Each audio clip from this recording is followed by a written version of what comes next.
सो यशवा chapter 24, यशवा की किताब ਉਹਦਾ ਚੈਪਟਰ 24। ਜਿਹਦੇ ਕੋਲ ਪੰਜਾਬੀ ਬਾਈਬਲ ਹੈ ਪੰਜਾਬੀ ਖੋਲ ਲਓ, ਬਾਈਬਲ ਜਿਹਦੇ ਕੋਲ ਉਰਦੂ ਹੈ ਉਰਦੂ, ਹਿੰਦੀ ਜਾਂ ਜੋ ਵੀ ਲੈਂਗੁਏਜ ਤੁਸੀਂ ਪੜ੍ਹਦੇ ਹੋ। जी praise the Lord. Praise the Lord ਜੀ। ਹਾਂਜੀ, ਤੇ ਅੰਜਨਾ ਸਾਡੀ ਅੱਜ ਹੈਲਪ ਕਰੇਗੀ ਪੜ੍ਹਨ ਚ।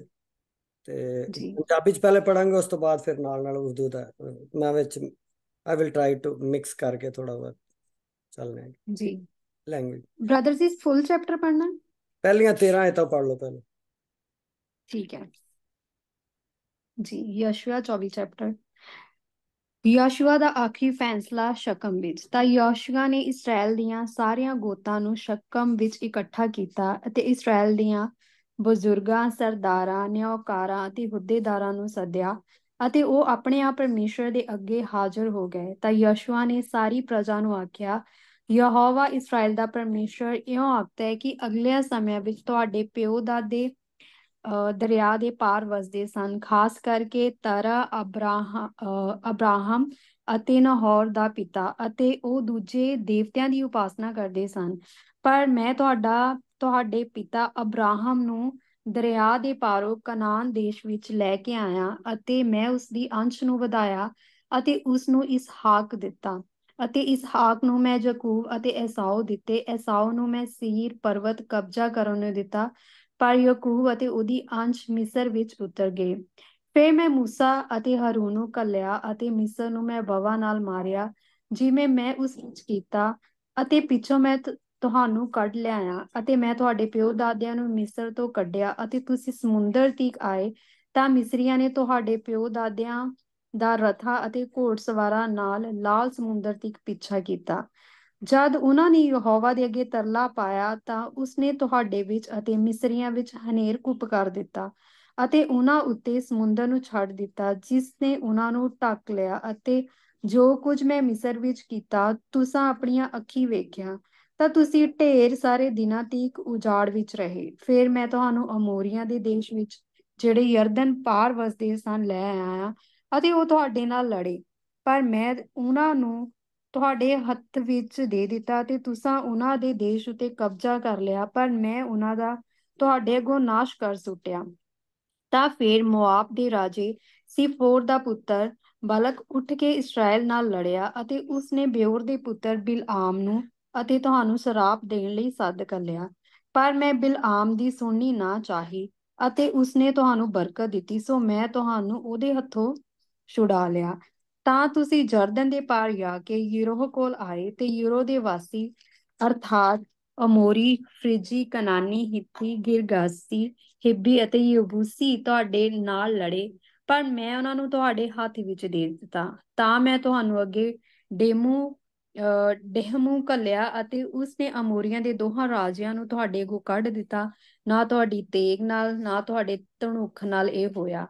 ਅਤੇ ਮੈਂ ਤੁਹਾਨੂੰ ਇੱਕ ਦੇਸ਼ ਦਿੱਤਾ ਜਿਹਦੇ ਉੱਤੇ ਤੁਸਾਂ ਮਿਹਨਤ ਨਹੀਂ ਕੀਤੀ, ਅਤੇ ਸ਼ਹਿਰ ਜਿਹੜੇ ਤੁਸਾਂ ਨਹੀਂ ਉਸਾਰੇ, ਪਰ ਤੁਸੀਂ ਉਹਨਾਂ ਵਿੱਚ ਵਸ ਗਏ। ਅੰਗੂਰੀ ਬਾਗਾਂ ਅਤੇ ਜੈਤੂਨੀ ਬਾਗਾਂ ਤੋਂ ਤੁਸੀਂ ਖਾਂਦੇ ਰਹੇ ਹੋ, ਜਿਹੜੇ ਤੁਸਾਂ ਨਹੀਂ ਲਾਏ। ਹੁਣ ਯਹੋਵਾ ਤੋਂ ਡਰੋ ਅਤੇ ਉਸ ਦੀ ਉਪਾਸਨਾ ਸਿਧਾਈ ਅਤੇ ਸੱਚਾਈ ਨਾਲ ਕਰੋ, ਅਤੇ ਉਹਨਾਂ ਦੇਵਤਿਆਂ ਨੂੰ ਜਿਨ੍ਹਾਂ ਦੀ ਉਪਾਸਨਾ ਤੁਹਾਡੇ ਪਿਓ ਦਾਦੇ ਦਰਿਆ ਪਾਰ ਅਤੇ ਮਿਸਰੀ ਵਿੱਚ ਕਰਦੇ ਸਨ ਕੱਢ ਦਿਓ। ਯਹੋਵਾ ਦੀ ਉਪਾਸਨਾ ਕਰੋ। ਆਮੀਨ। ਪ੍ਰੇਜ਼ ਦੀ ਲਾਰਡ। ਅੱਗੇ ਵੀ ਪੜ੍ਹ ਦੋ, ਚਲੋ ਕੋਈ ਨਹੀਂ, ਖਤਮ ਜੀ ਠੀਕ ਹੈ। ਅਤੇ ਜੇ ਤੁਹਾਡੀ ਨਿਗਾਹ ਵਿੱਚ ਯਹੋਵਾ ਦੀ ਉਪਾਸਨਾ ਬੁਰੀ ਹੈ ਤਾਂ ਅੱਜ ਤੁਸੀਂ ਉਸ ਨੂੰ ਚੁਣ ਲਓ, ਜਿਹਦੀ ਉਪਾਸਨਾ ਤੁਸੀਂ ਕਰੋਗੇ, ਭਾਵੇਂ ਉਹ ਦੇਵਤੇ ਜਿਨ੍ਹਾਂ ਵਿੱਚ ਤੁਹਾਡੇ ਪਿਓ ਦਾਦੇ ਜਦ ਉਹ ਦਰਿਆ ਪਾਰ ਸਨ ਉਪਾਸਨਾ ਕਰਦੇ ਸਨ, ਭਾਵੇਂ ਅਮੋਰੀਆਂ ਦੇ ਦੇਵਤਿਆਂ ਦੀ ਜਿਨ੍ਹਾਂ ਦੇ ਦੇਸ਼ ਵਿੱਚ ਤੁਸੀਂ ਵਸਦੇ ਹੋ, ਪਰ ਮੈਂ ਅਤੇ ਮੇਰਾ ਘਰਾਣਾ ਤਾਂ ਯਹੋਵਾ ਦੀ ਹੀ ਉਪਾਸਨਾ ਕਰਾਂਗੇ। ਤਾਂ ਪ੍ਰਜਾ ਨੇ ਉੱਤਰ ਦਿੱਤਾ ਕਿ ਇਹ ਸਾਥੋਂ ਦੂਰ ਰਹੇ, ਜੋ ਅਸੀਂ ਯਹੋਵਾ ਨੂੰ ਛੱਡ ਕੇ ਦੂਜੇ ਦੇਵਤਿਆਂ ਦੀ ਉਪਾਸਨਾ ਕਰੀਏ। ਕਿਉਂ ਜੋ ਯਹੋਵਾ ਸਾਡਾ ਪਰਮੇਸ਼ਰ ਹੀ ਸਾਨੂੰ ਸਾਡੇ ਪਿਓ ਦਾਦਿਆਂ ਨੂੰ ਮਿਸਰ ਦੇਸ਼ ਤੋਂ ਗੁਲਾਮੀ ਤੋਂ ਦੇ ਘਰੋਂ ਉਤਾਹਾਂ ਲੈ ਆਇਆ ਅਤੇ ਸਾਡੇ ਵੇਖਦਿਆਂ ਇਹ ਵੱਡੇ ਨਿਸ਼ਾਨ ਵਿਖਾਏ, ਅਤੇ ਉਹ ਸਾਰੇ ਰਾਹ ਵਿੱਚ ਜਿੱਥੋਂ ਦੀ ਅਸੀਂ ਲੰਘੇ ਅਤੇ ਸਾਰੇ ਲੋਕਾਂ ਵਿੱਚ ਜਿਨ੍ਹਾਂ ਦੇ ਵਿੱਚ ਅਸੀਂ ਆਏ ਸਾਨੂੰ ਬਚਾ ਕੇ ਰੱਖਿਆ। ਅਤੇ ਯਹੋਵਾ ਨੇ ਸਾਰੇ ਲੋਕਾਂ ਨੂੰ, ਖਾਸ ਕਰਕੇ ਅਮੋਰੀਆਂ ਨੂੰ ਜਿਹੜੇ ਉਸ ਦੇਸ਼ ਵਿੱਚ ਵਸਦੇ ਸਨ, ਅੱਗੋਂ ਕੱਢ ਦਿੱਤਾ। ਅਸੀਂ ਤਾਂ ਯਹੋਵਾ ਦੀ ਹੀ ਉਪਾਸਨਾ ਕਰਾਂਗੇ, ਕਿਉਂ ਜੋ ਉਹ ਸਾਡਾ ਪਰਮੇਸ਼ਰ ਹੈ। ਤਦ ਯਹੋਸ਼ੂਆ ਨੇ ਪ੍ਰਜਾ ਨੂੰ ਆਖਿਆ, ਤੁਸੀਂ ਯਹੋਵਾ ਦੀ ਉਪਾਸਨਾ ਨਹੀਂ ਕਰ ਸਕਦੇ, ਕਿਉਂ ਜੋ ਉਹ ਪਵਿੱਤਰ ਪਰਮੇਸ਼ਵਰ ਹੈ ਅਤੇ ਉਹ ਅਣਖੀ ਪਰਮੇਸ਼ਵਰ ਵੀ ਹੈ। ਉਹ ਤੁਹਾਡੀਆਂ ਉਲੰਘਣਾ ਅਤੇ ਪਾਪਾਂ ਨੂੰ ਨਹੀਂ ਮਾਫ ਕਰੇਗਾ। ਜੇ ਤੁਸੀਂ ਯਹੋਵਾ ਨੂੰ ਤਿਆਗ ਕੇ ਉਪਰੇ ਦੇਵਤਿਆਂ ਦੀ ਉਪਾਸਨਾ ਕਰੋਗੇ ਤਾਂ ਉਹ ਮੁੜ ਕੇ ਤੁਹਾਡੇ ਨਾਲ ਬੁਰਾਈ ਕਰੇਗਾ ਤੇ ਤੁਹਾਨੂੰ ਮੁਕਾ ਦੇਵੇਗਾ। ਇਸ ਦੇ ਪਿੱਛੋਂ ਕਿ ਉਹਨੇ ਤੁਹਾਡੇ ਨਾਲ ਭਲਾਈ ਕੀਤੀ। ਤਾਂ ਲੋਕਾਂ ਨੇ ਯਹੋਸ਼ੂਆ ਨੂੰ ਆਖਿਆ, ਨਹੀਂ, ਅਸੀਂ ਯਹੋਵਾ ਦੀ ਹੀ ਉਪਾਸਨਾ ਕਰਾਂਗੇ। ਫਿਰ ਯਹੋਸ਼ੂਆ ਦੀ ਪ੍ਰਜਾ ਨੂੰ ਆਖਿਆ, ਤੁਸੀਂ ਆਪ ਆਪਣੇ ਲਈ ਗਵਾਹ ਬਣਦੇ ਹੋ ਕਿ ਤੁਸੀਂ ਯਹੋਵਾ ਨੂੰ ਆਪਣੇ ਲਈ ਚੁਣਿਆ ਕਿ ਉਹਦੀ ਉਪਾਸਨਾ ਕਰੋਗੇ। ਤਾਂ ਪ੍ਰਜਾ ਨੇ ਆਖਿਆ, ਅਸੀਂ ਗਵਾਹ ਹਾਂ। ਹੁਣ ਉਹਨਾਂ ਉਪਰੇ ਦੇਵਤਿਆਂ ਨੂੰ ਜਿਹੜੇ ਤੁਹਾਡੇ ਵਿੱਚ ਹਨ ਕੱਢ ਦਿਓ ਅਤੇ ਇਸਰਾਏਲ ਦੇ ਪਰਮੇਸ਼ਰ ਯਹੋਵਾ ਨਾਲ ਆਪਣਾ ਮਨ ਲਾ ਲਓ। ਪ੍ਰਜਾ ਨੇ ਯਹੋਸ਼ੂਆ ਨੂੰ ਆਖਿਆ, ਅਸੀਂ ਆਪਣੇ ਪਰਮੇਸ਼ਰ ਯਹੋਵਾ ਦੀ ਹੀ ਉਪਾਸਨਾ ਕਰਾਂਗੇ, ਉਹਦੀ ਆਵਾਜ਼ ਨੂੰ ਸੁਣਾਂਗੇ। ਉਪਰੰਤ ਉਸੇ ਦਿਨ ਯਹੋਸ਼ੂਆ ਨੇ ਪ੍ਰਜਾ ਨਾਲ ਇੱਕ ਨੇਮ ਬੰਨਿਆ ਅਤੇ ਸ਼ਕਮ ਵਿੱਚ ਇੱਕ ਵਿਧੀ, ਇੱਕ ਕਾਨੂੰਨ ਠਹਿਰਾਇਆ। ਅਤੇ ਯਹੋਸ਼ੂਆ ਨੇ ਇਹਨਾਂ ਗੱਲਾਂ ਪਰਮੇਸ਼ਵਰ ਦੀ ਵਿਵਸਥਾ ਦੀ ਪੋਥੀ ਵਿੱਚ ਲਿਖ ਲਿਆ ਅਤੇ ਇੱਕ ਵੱਡਾ ਪੱਥਰ ਲੈ ਕੇ ਉੱਥੇ ਬਲੂਤ ਦੇ ਹੇਠ, ਜਿਹੜਾ ਯਹੋਵਾ ਦੇ ਪਵਿੱਤਰ ਸਥਾਨ ਦੇ ਵਿੱਚ ਸੀ, ਖੜਾ ਕਰ ਦਿੱਤਾ।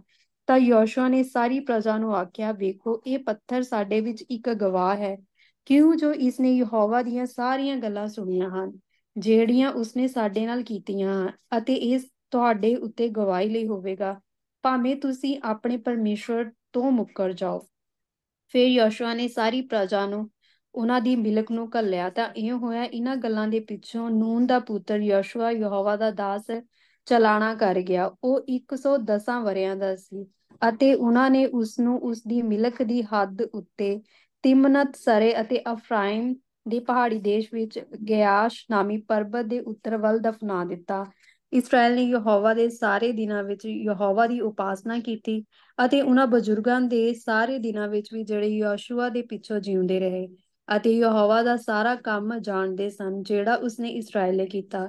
ਯੂਸਫ ਦੀਆਂ ਹੱਡੀਆਂ ਜਿਹੜੀਆਂ ਇਸਰਾਏਲੀ ਮਿਸਰ ਤੋਂ ਲਿਆਏ ਸਨ, ਸ਼ਖਮ ਵਿੱਚ ਉਸ ਪੈਲੀ ਦੇ ਹਿੱਸੇ ਵਿੱਚ ਜਿਹੜਾ ਯਕੂਬ ਨੇ ਸ਼ਕਮ ਦੇ ਪਿਤਾ ਹਮੋਰ ਦੇ ਪੁੱਤਰਾਂ ਤੋਂ 100 ਰੁਪਏ ਨੂੰ ਮੁੱਲ ਲਿਆ ਸੀ, ਦਫਨਾ ਦਿੱਤਾ। ਸੋ ਉਹ ਯੂਸਫ ਦੀ ਅੰਸ਼ ਦੀ ਮਿਲਕ ਵਿੱਚ ਆ ਗਈਆਂ। ਹਾਰੂਨ ਦਾ ਪੁੱਤਰ ਅਲਆਜ਼ਰ ਵੀ ਚਲਾਣਾ ਕਰ ਗਿਆ ਅਤੇ ਉਸਨੇ ਉਸ ਦੇ ਪੁੱਤਰ ਫਿਨਹਾਸ ਦੇ ਟਿੱਬੇ ਉੱਤੇ, ਜਿਹੜਾ ਅਫਰਾਇਮ ਦੇ ਪਹਾੜੀ ਦੇਸ਼ ਵਿੱਚ ਉਹਨੂੰ ਦਿੱਤਾ ਗਿਆ ਸੀ, ਦਫਨਾ ਦਿੱਤਾ। ਆਮੀਨ। Praise the Lord. Praise the Lord. ਲਓ ਜੀ, ਅੱਜ ਅਸੀਂ ਅਸੀਂ ਯਸ਼ੂਆ ਦੀ ਕਿਤਾਬ ਦਾ ਆਖਰੀ ਚੈਪਟਰ ਪੜ੍ਹ ਰਹੇ ਹਾਂ ਤੇ ਇਹਦੇ ਤੇ ਅਸੀਂ ਗੌਰ ਕਰਾਂਗੇ ਤੇ ਚੰਦ ਕੁਝ ਚੀਜ਼ਾਂ ਜਿਹੜੀਆਂ ਵੀ ਮੈਂ ਮਤਲਬ ਡਿਸਕਸ ਕਰਾਂਗਾ ਜਿਨ੍ਹਾਂ ਨੂੰ ਅਸੀਂ ਸਿੱਖ ਸਕਦੇ ਹਾਂ। ਮੈਂ ਵੇਖ ਲਾਂ ਕੋਈ ਸਿਰਫ ਹਿੰਦੀ ਸਮਝਣ ਵਾਲਾ ਤੇ ਨਹੀਂ, ਬਾਕੀ ਸਾਰਿਆਂ ਨੂੰ ਥੋੜੀ ਬਹੁਤ ਪੰਜਾਬੀ ਵੀ ਆਉਂਦੀ ਹੈ। अच्छा अच्छा, मेरे ख्याल वो माया नहीं आई है। अच्छा, हाँ जी। ऐसा लिखा है कि इसके बाद यहोशू ने इसराइल के सब कबीलों को सिक्कम में जमा किया और इसराइल के बुजुर्गों और सरदारों और काजियों और मनसबदारों को बुलाया और वो खुदा के हजूर हाजिर हुए। अच्छा, ये मतलब जिद्दां हुण तुहानूं पता ही है कि पिछले चैप्टर च यहोशू जिहड़ा सी ਉਹਦਾ ਜ਼ਿਕਰ ਸੀ ਕਿ ਮਤਲਬ ਉਹਦਾ ਜਿਹੜਾ ਨਾ ਕੂਚ ਕਰਨ ਦਾ ਟਾਈਮ ਯਾਨੀ ਕਿ ਉਹਦਾ ਜਿਹੜਾ ਇਸ ਦੁਨੀਆ ਤੋਂ ਜਾਣ ਦਾ ਟਾਈਮ ਜਿਹੜਾ ਉਹ ਆ ਗਿਆ ਤੇ ਹੁਣ ਉਹ ਆਖਰੀ ਖੁਤਬਾ ਜਾਂ ਆਖਰੀ ਜਿਹੜਾ ਸੰਦੇਸ਼ ਹੈ ਉਹ ਇਸਰਾਈਲੀਆਂ ਤੱਕ ਪਹੁੰਚਾ ਰਿਹਾ। ਉਹਦੇ ਜਾਣ ਦਾ ਟਾਈਮ ਜਿਹੜਾ ਉਹ ਨੇੜੇ ਆ ਗਿਆ ਤੇ ਇਸ ਚੈਪਟਰ ਦੇ ਐਂਡ 'ਚ ਅਸੀਂ ਵੇਖਦੇ ਹਾਂ ਕਿ ਯਸ਼ੂਆ ਦੀ ਡੈਥ ਹੋ ਗਈ ਜਾਂ ਉਹਦੀ ਮੌਤ ਹੋ ਗਈ ਜਾਂ ਪਰਮੇਸ਼ਰ ਨੇ ਉਹਨੂੰ ਆਪਣੇ ਕੋਲ ਜਿੱਦਾਂ ਵੀ ਉਹਨੂੰ ਬੁਲਾ ਲਿਆ।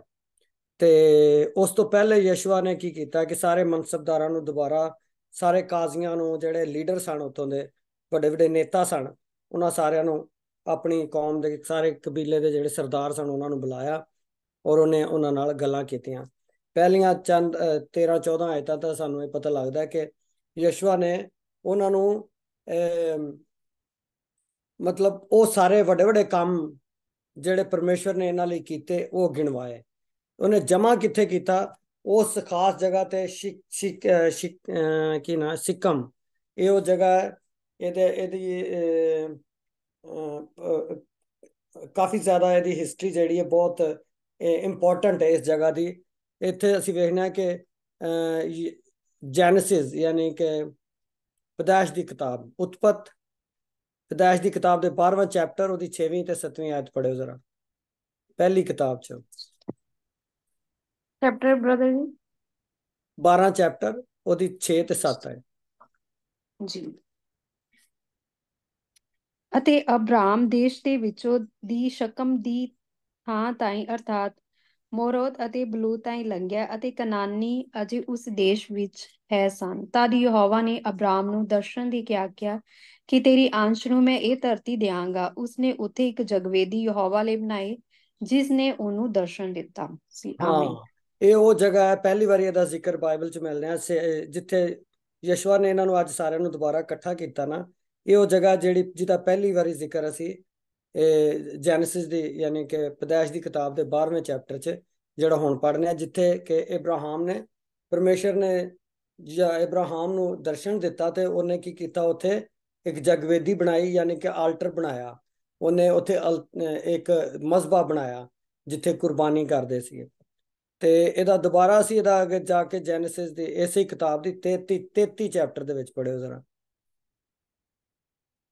ਉਹਦੀ 16 ਆਇਤ। ਜੀ। 16 ਆਇਤ। ਤਾਂ ਉਸੇ ਦਿਨ ਐਸਾਓ ਨੇ ਫੇਰ ਸ਼ੈਰ ਦਾ ਰਾਹ ਫੜਿਆ ਤੇ ਯਾਕੂਬ ਸੁਖੋਤ ਦੇ ਰਾਹ ਪੈ ਗਿਆ। ਫਿਰ ਹਾਂ, ਅੱਗੇ ਵੀ ਹੈ ਨਾ। ਅਤੇ ਹਾਂਜੀ। ਆਪਣੇ ਲਈ ਇੱਕ ਘਰ ਬਣਾਇਆ ਤੇ ਆਪਣੇ ਡੰਗਰਾਂ ਲਈ ਛੱਪਰ ਬਣਾਏ। ਇਸ ਲਈ ਉਸ ਸਥਾਨ ਦਾ ਨਾਮ ਸੁਖੋਤ ਪੈ ਗਿਆ। ਹੂੰ। ਯਾਕੂਬ ਸ਼ਾਂਤੀ ਨਾਲ ਪਦਨ ਆਰਾਮ ਵਿੱਚੋਂ ਨਿਕਲ ਕੇ ਕਨਾਨ ਦੇਸ਼ ਦੇ ਨਗਰ ਸ਼ਖਮ ਵਿੱਚ ਆਇਆ ਅਤੇ ਨਗਰ ਦੇ ਅੱਗੇ ਆਪਣਾ ਡੇਰਾ ਲਾਇਆ। ਹਾਂ ਹਾਂ, ਠੀਕ ਹੈ, ਬਸ ਆਮੀਨ। ਇਹਦਾ ਮਤਲਬ ਯਾਕੂਬ ਨੇ ਫਿਰ ਵਾਪਸ ਜਦੋਂ ਆਇਆ, ਯਾਕੂਬ ਨੇ ਇੱਥੇ ਆ ਕੇ ਇਸੇ ਜ਼ਮੀਨ ਤੇ ਔਰ ਇਸੇ ਸ਼ਹਿਰ 'ਚ ਜਾਂ ਇਸ ਇਲਾਕੇ 'ਚ ਉਹਨੇ ਕੀ ਕੀਤਾ, ਸਿੱਕਮ ਦਾ ਇਲਾਕਾ ਜਿਹੜਾ ਸੀ ਜਾਂ ਸ਼ਕਮ ਜਿਹਨੂੰ ਕਹਿੰਦੇ, ਉੱਥੇ ਡੇਰਾ ਲਾਇਆ। ਤੇ ਇੱਥੇ ਇੱਕ ਹੋਰ ਯਾਨੀ ਕਿ ਬੜੇ ਖਾਸ ਖਾਸ ਵਾਕਿਆ ਜਿਹੜੇ ਨੇ ਨਾ ਇਸ ਜ਼ਮੀਨ ਤੇ ਹੋਏ ਨੇ। ਇੱਕ ਵਾਕਿਆ ਸਾਨੂੰ ਉਹਦਾ ਜ਼ਿਕਰ ਮਿਲਦਾ ਹੈ ਇਸੇ ਕਿਤਾਬ ਦੀ ਤੇ 34ਵੇਂ ਚੈਪਟਰ 'ਚ, ਜਿੱਥੇ ਆਪਣਾ ਯਾਕੂਬ ਦੇ ਬੇਟਿਆਂ ਨੇ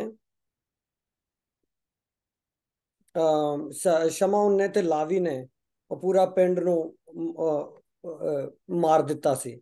ਉਹ 34 ਚੈਪਟਰ 'ਚ ਹੈ। ਤੇ 35ਵੇਂ ਚੈਪਟਰ 'ਚ ਵੀ ਇਸੇ ਸ਼ਹਿਰ ਦਾ ਸਾਨੂੰ ਜ਼ਿਕਰ ਮਿਲਦਾ ਹੈ। 35 ਚੈਪਟਰ ਦੀ ਪਹਿਲੀ ਅੱਜ ਤੋਂ ਪੜ੍ਹੋ ਜ਼ਰਾ। ਤਾਂ ਪਰਮੇਸ਼ਰ ਨੇ ਯਾਕੂਬ ਨੂੰ ਆਖਿਆ, ਉੱਠ ਅਤੇ ਬੈਤੇਲ ਨੂੰ ਉਤਾਹਾਂ ਜਾ ਅਤੇ ਉੱਥੇ ਟਿਕ, ਅਤੇ ਉੱਥੇ ਪਰਮੇਸ਼ਰ ਲਈ ਜਿਸ ਨੇ ਤੈਨੂੰ ਉਸ ਵੇਲੇ ਵਿਖਾਈ ਦਿੱਤੀ ਸੀ ਜਦ ਤੂੰ ਆਪਣੇ ਭਰਾ ਏਸਾਓ ਕੋਲ ਭੱਜਾ ਸੀ, ਇੱਕ ਜਗਵੇਦੀ ਬਣਾ।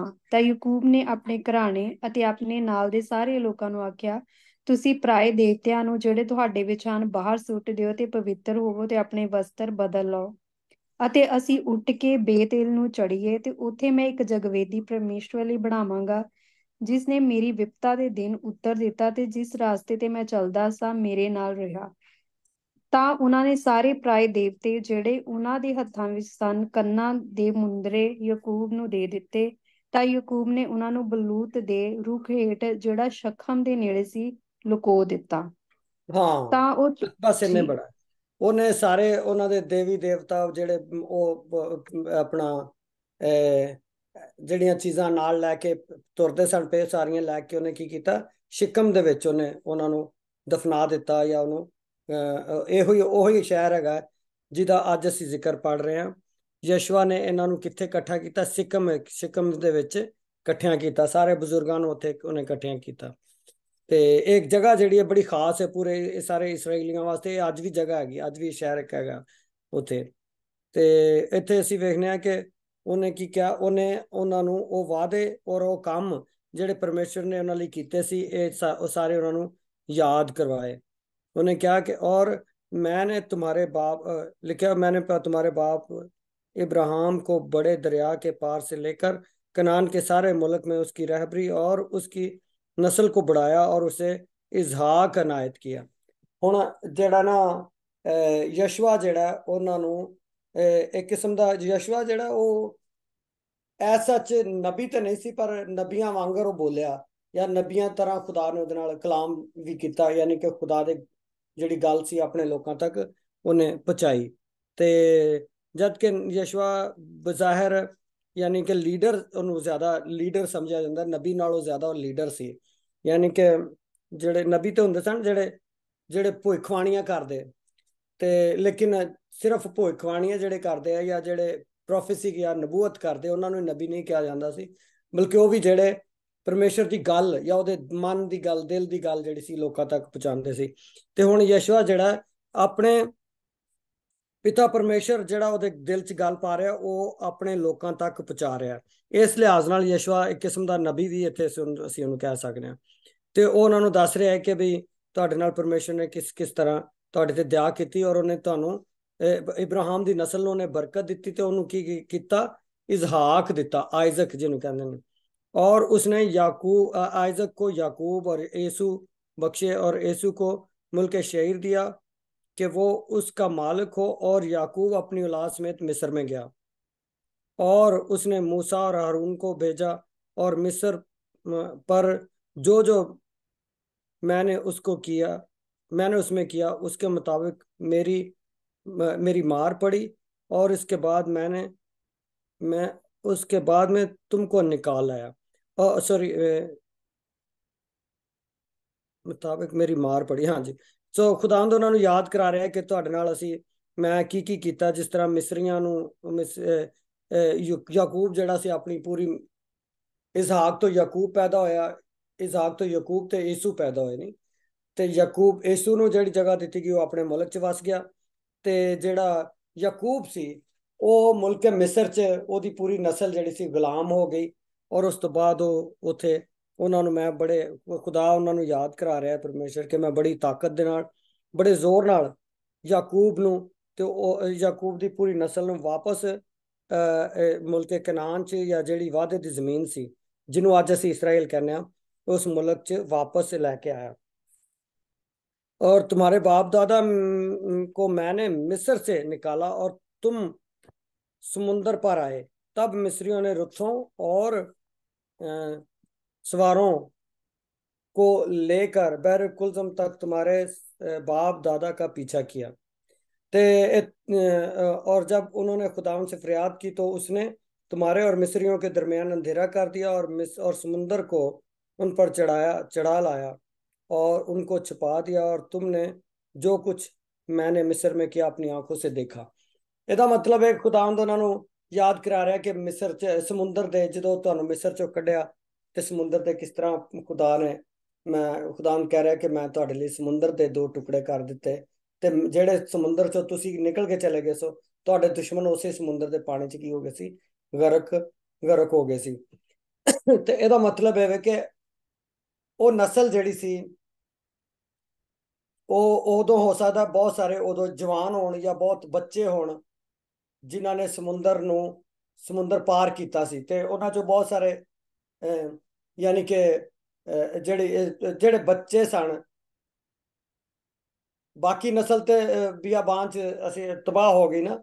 ਤੇ ਇਹ ਬੱਚੇ ਜਿਹੜੇ ਨੇ ਨਾ, ਇਹਨਾਂ ਨੇ ਇਸ ਆਪਣੇ ਪੂਰੇ ਯਾਨੀ ਕਿ ਉਹ ਬਿਆਬਾਨ ਦੇ ਵਿੱਚ ਖੁਦਾਵੰਦ ਦੇ ਹੱਥ ਨੂੰ ਔਰ ਸਮੁੰਦਰ ਨੂੰ ਕ੍ਰਾਸ ਹੁੰਦਿਆਂ ਵੇਖਿਆ, ਸਮੁੰਦਰ ਨੂੰ ਕਿਸ ਤਰ੍ਹਾਂ ਦੋ ਹਿੱਸੇ ਹੁੰਦਿਆਂ ਵੇਖਿਆ। ਤੇ ਇਹਦਾ ਮਤਲਬ ਹੈ ਕਿ ਉਹ ਨਸਲ ਜਿਹੜੀ ਸੀ ਇਹ ਹਜੇ ਬਾਕੀ ਸੀ, ਯਾਨੀ ਕਿ ਉਹ ਬੱਚੇ ਜਿਹੜੇ ਸਨ ਉਹ ਜਵਾਨ ਹੋ ਗਏ ਸਨ ਜਾਂ ਬੁੱਢੇ ਸਨ, ਯਾਨੀ ਕਿ ਜਾਂ ਹੋ ਸਕਦਾ ਉਦੋਂ ਤੱਕ ਕਿਹੜੀ ਉਮਰ ਦੇ ਹੋਣ, ਕਿਉਂਕਿ 40 ਸਾਲ ਫਿਰ ਉਸ ਤੋਂ ਬਾਅਦ ਉਹਦੇ 'ਚ ਫਿਰਦੇ ਰਹੇ ਨਾ ਸਮੁੰਦਰ ਕ੍ਰਾਸ ਕਰਨ ਤੋਂ ਬਾਅਦ। ਤੇ ਮਤਲਬ ਅੰਦਾਜ਼ਨ ਅਸੀਂ ਕਹਿ ਸਕਦੇ ਹਾਂ ਕਿ ਉਹ ਬੱਚੇ ਜਿਨ੍ਹਾਂ ਨੇ ਵੇਖਿਆ ਉਹਨਾਂ ਨੂੰ ਯਸ਼ੂਆ ਕਹਿ ਰਿਹਾ ਕਿ ਤੁਸੀਂ ਮਿਸਰ ਚੋਂ ਜਦੋਂ ਮੈਂ ਤੁਹਾਨੂੰ ਕੱਢਿਆ ਤੇ ਤੁਸੀਂ ਆਪਣੀ ਅੱਖਾਂ ਨਾਲ ਇਹ ਸਾਰਾ ਹਾਲ देखा, और तुम बहुत दिनों तक बियाबान में रहे। फिर मैंने तुमको अमूरियों के मुल्क में जो यर्दन के उस पार रहते थे ले लिया, वो तुमसे लड़े और मैंने उनको तुम्हारे हाथ कर दिया। ਤੇ ਉਸ ਤੋਂ ਬਾਅਦ ਦੇਖਨੇ ਕਿ ਯਾਨੀ ਕਿ ਉਮੂਰੀਆਂ ਦੇ ਨਾਲ ਜਿਹੜੀ ਇਹਨਾਂ ਦੀ ਜੰਗ ਹੋਈ ਔਰ ਖੁਦਾ ਨੇ ਉੱਥੇ ਵੀ ਉਹਨਾਂ ਨੂੰ ਫਤਹ ਦਿੱਤੀ। ਫਿਰ 9ਵੀਂ ਆਇਤ 'ਚ ਲਿਖਿਆ ਕਿ ਫਿਰ सफूर के बेटा बलक मोआब का बादशाह उठकर इसराइलियों से लड़ा और तुम पर लानत करने को बऊर के बेटे बिलाम को बुला भेजा। ये गिनती दी किताब कढ़ो जरा, गिनती दी किताब। जी। ਇਹ ਇਹਦਾ ਕਿ ਵੇਖੋ ਜਿੱਥੇ ਬਲਾਮ ਨੇ ਉਹਨੂੰ ਲਾਨਤ ਕੀਤੀ, ਇਸਰਾਏਲੀ ਨੂੰ ਲਾਨਤ ਕਰਨ ਲਈ ਬੁਲਾਇਆ ਸੀ। ਇਹ ਹੈਗਾ ਨੌਵੇਂ ਚ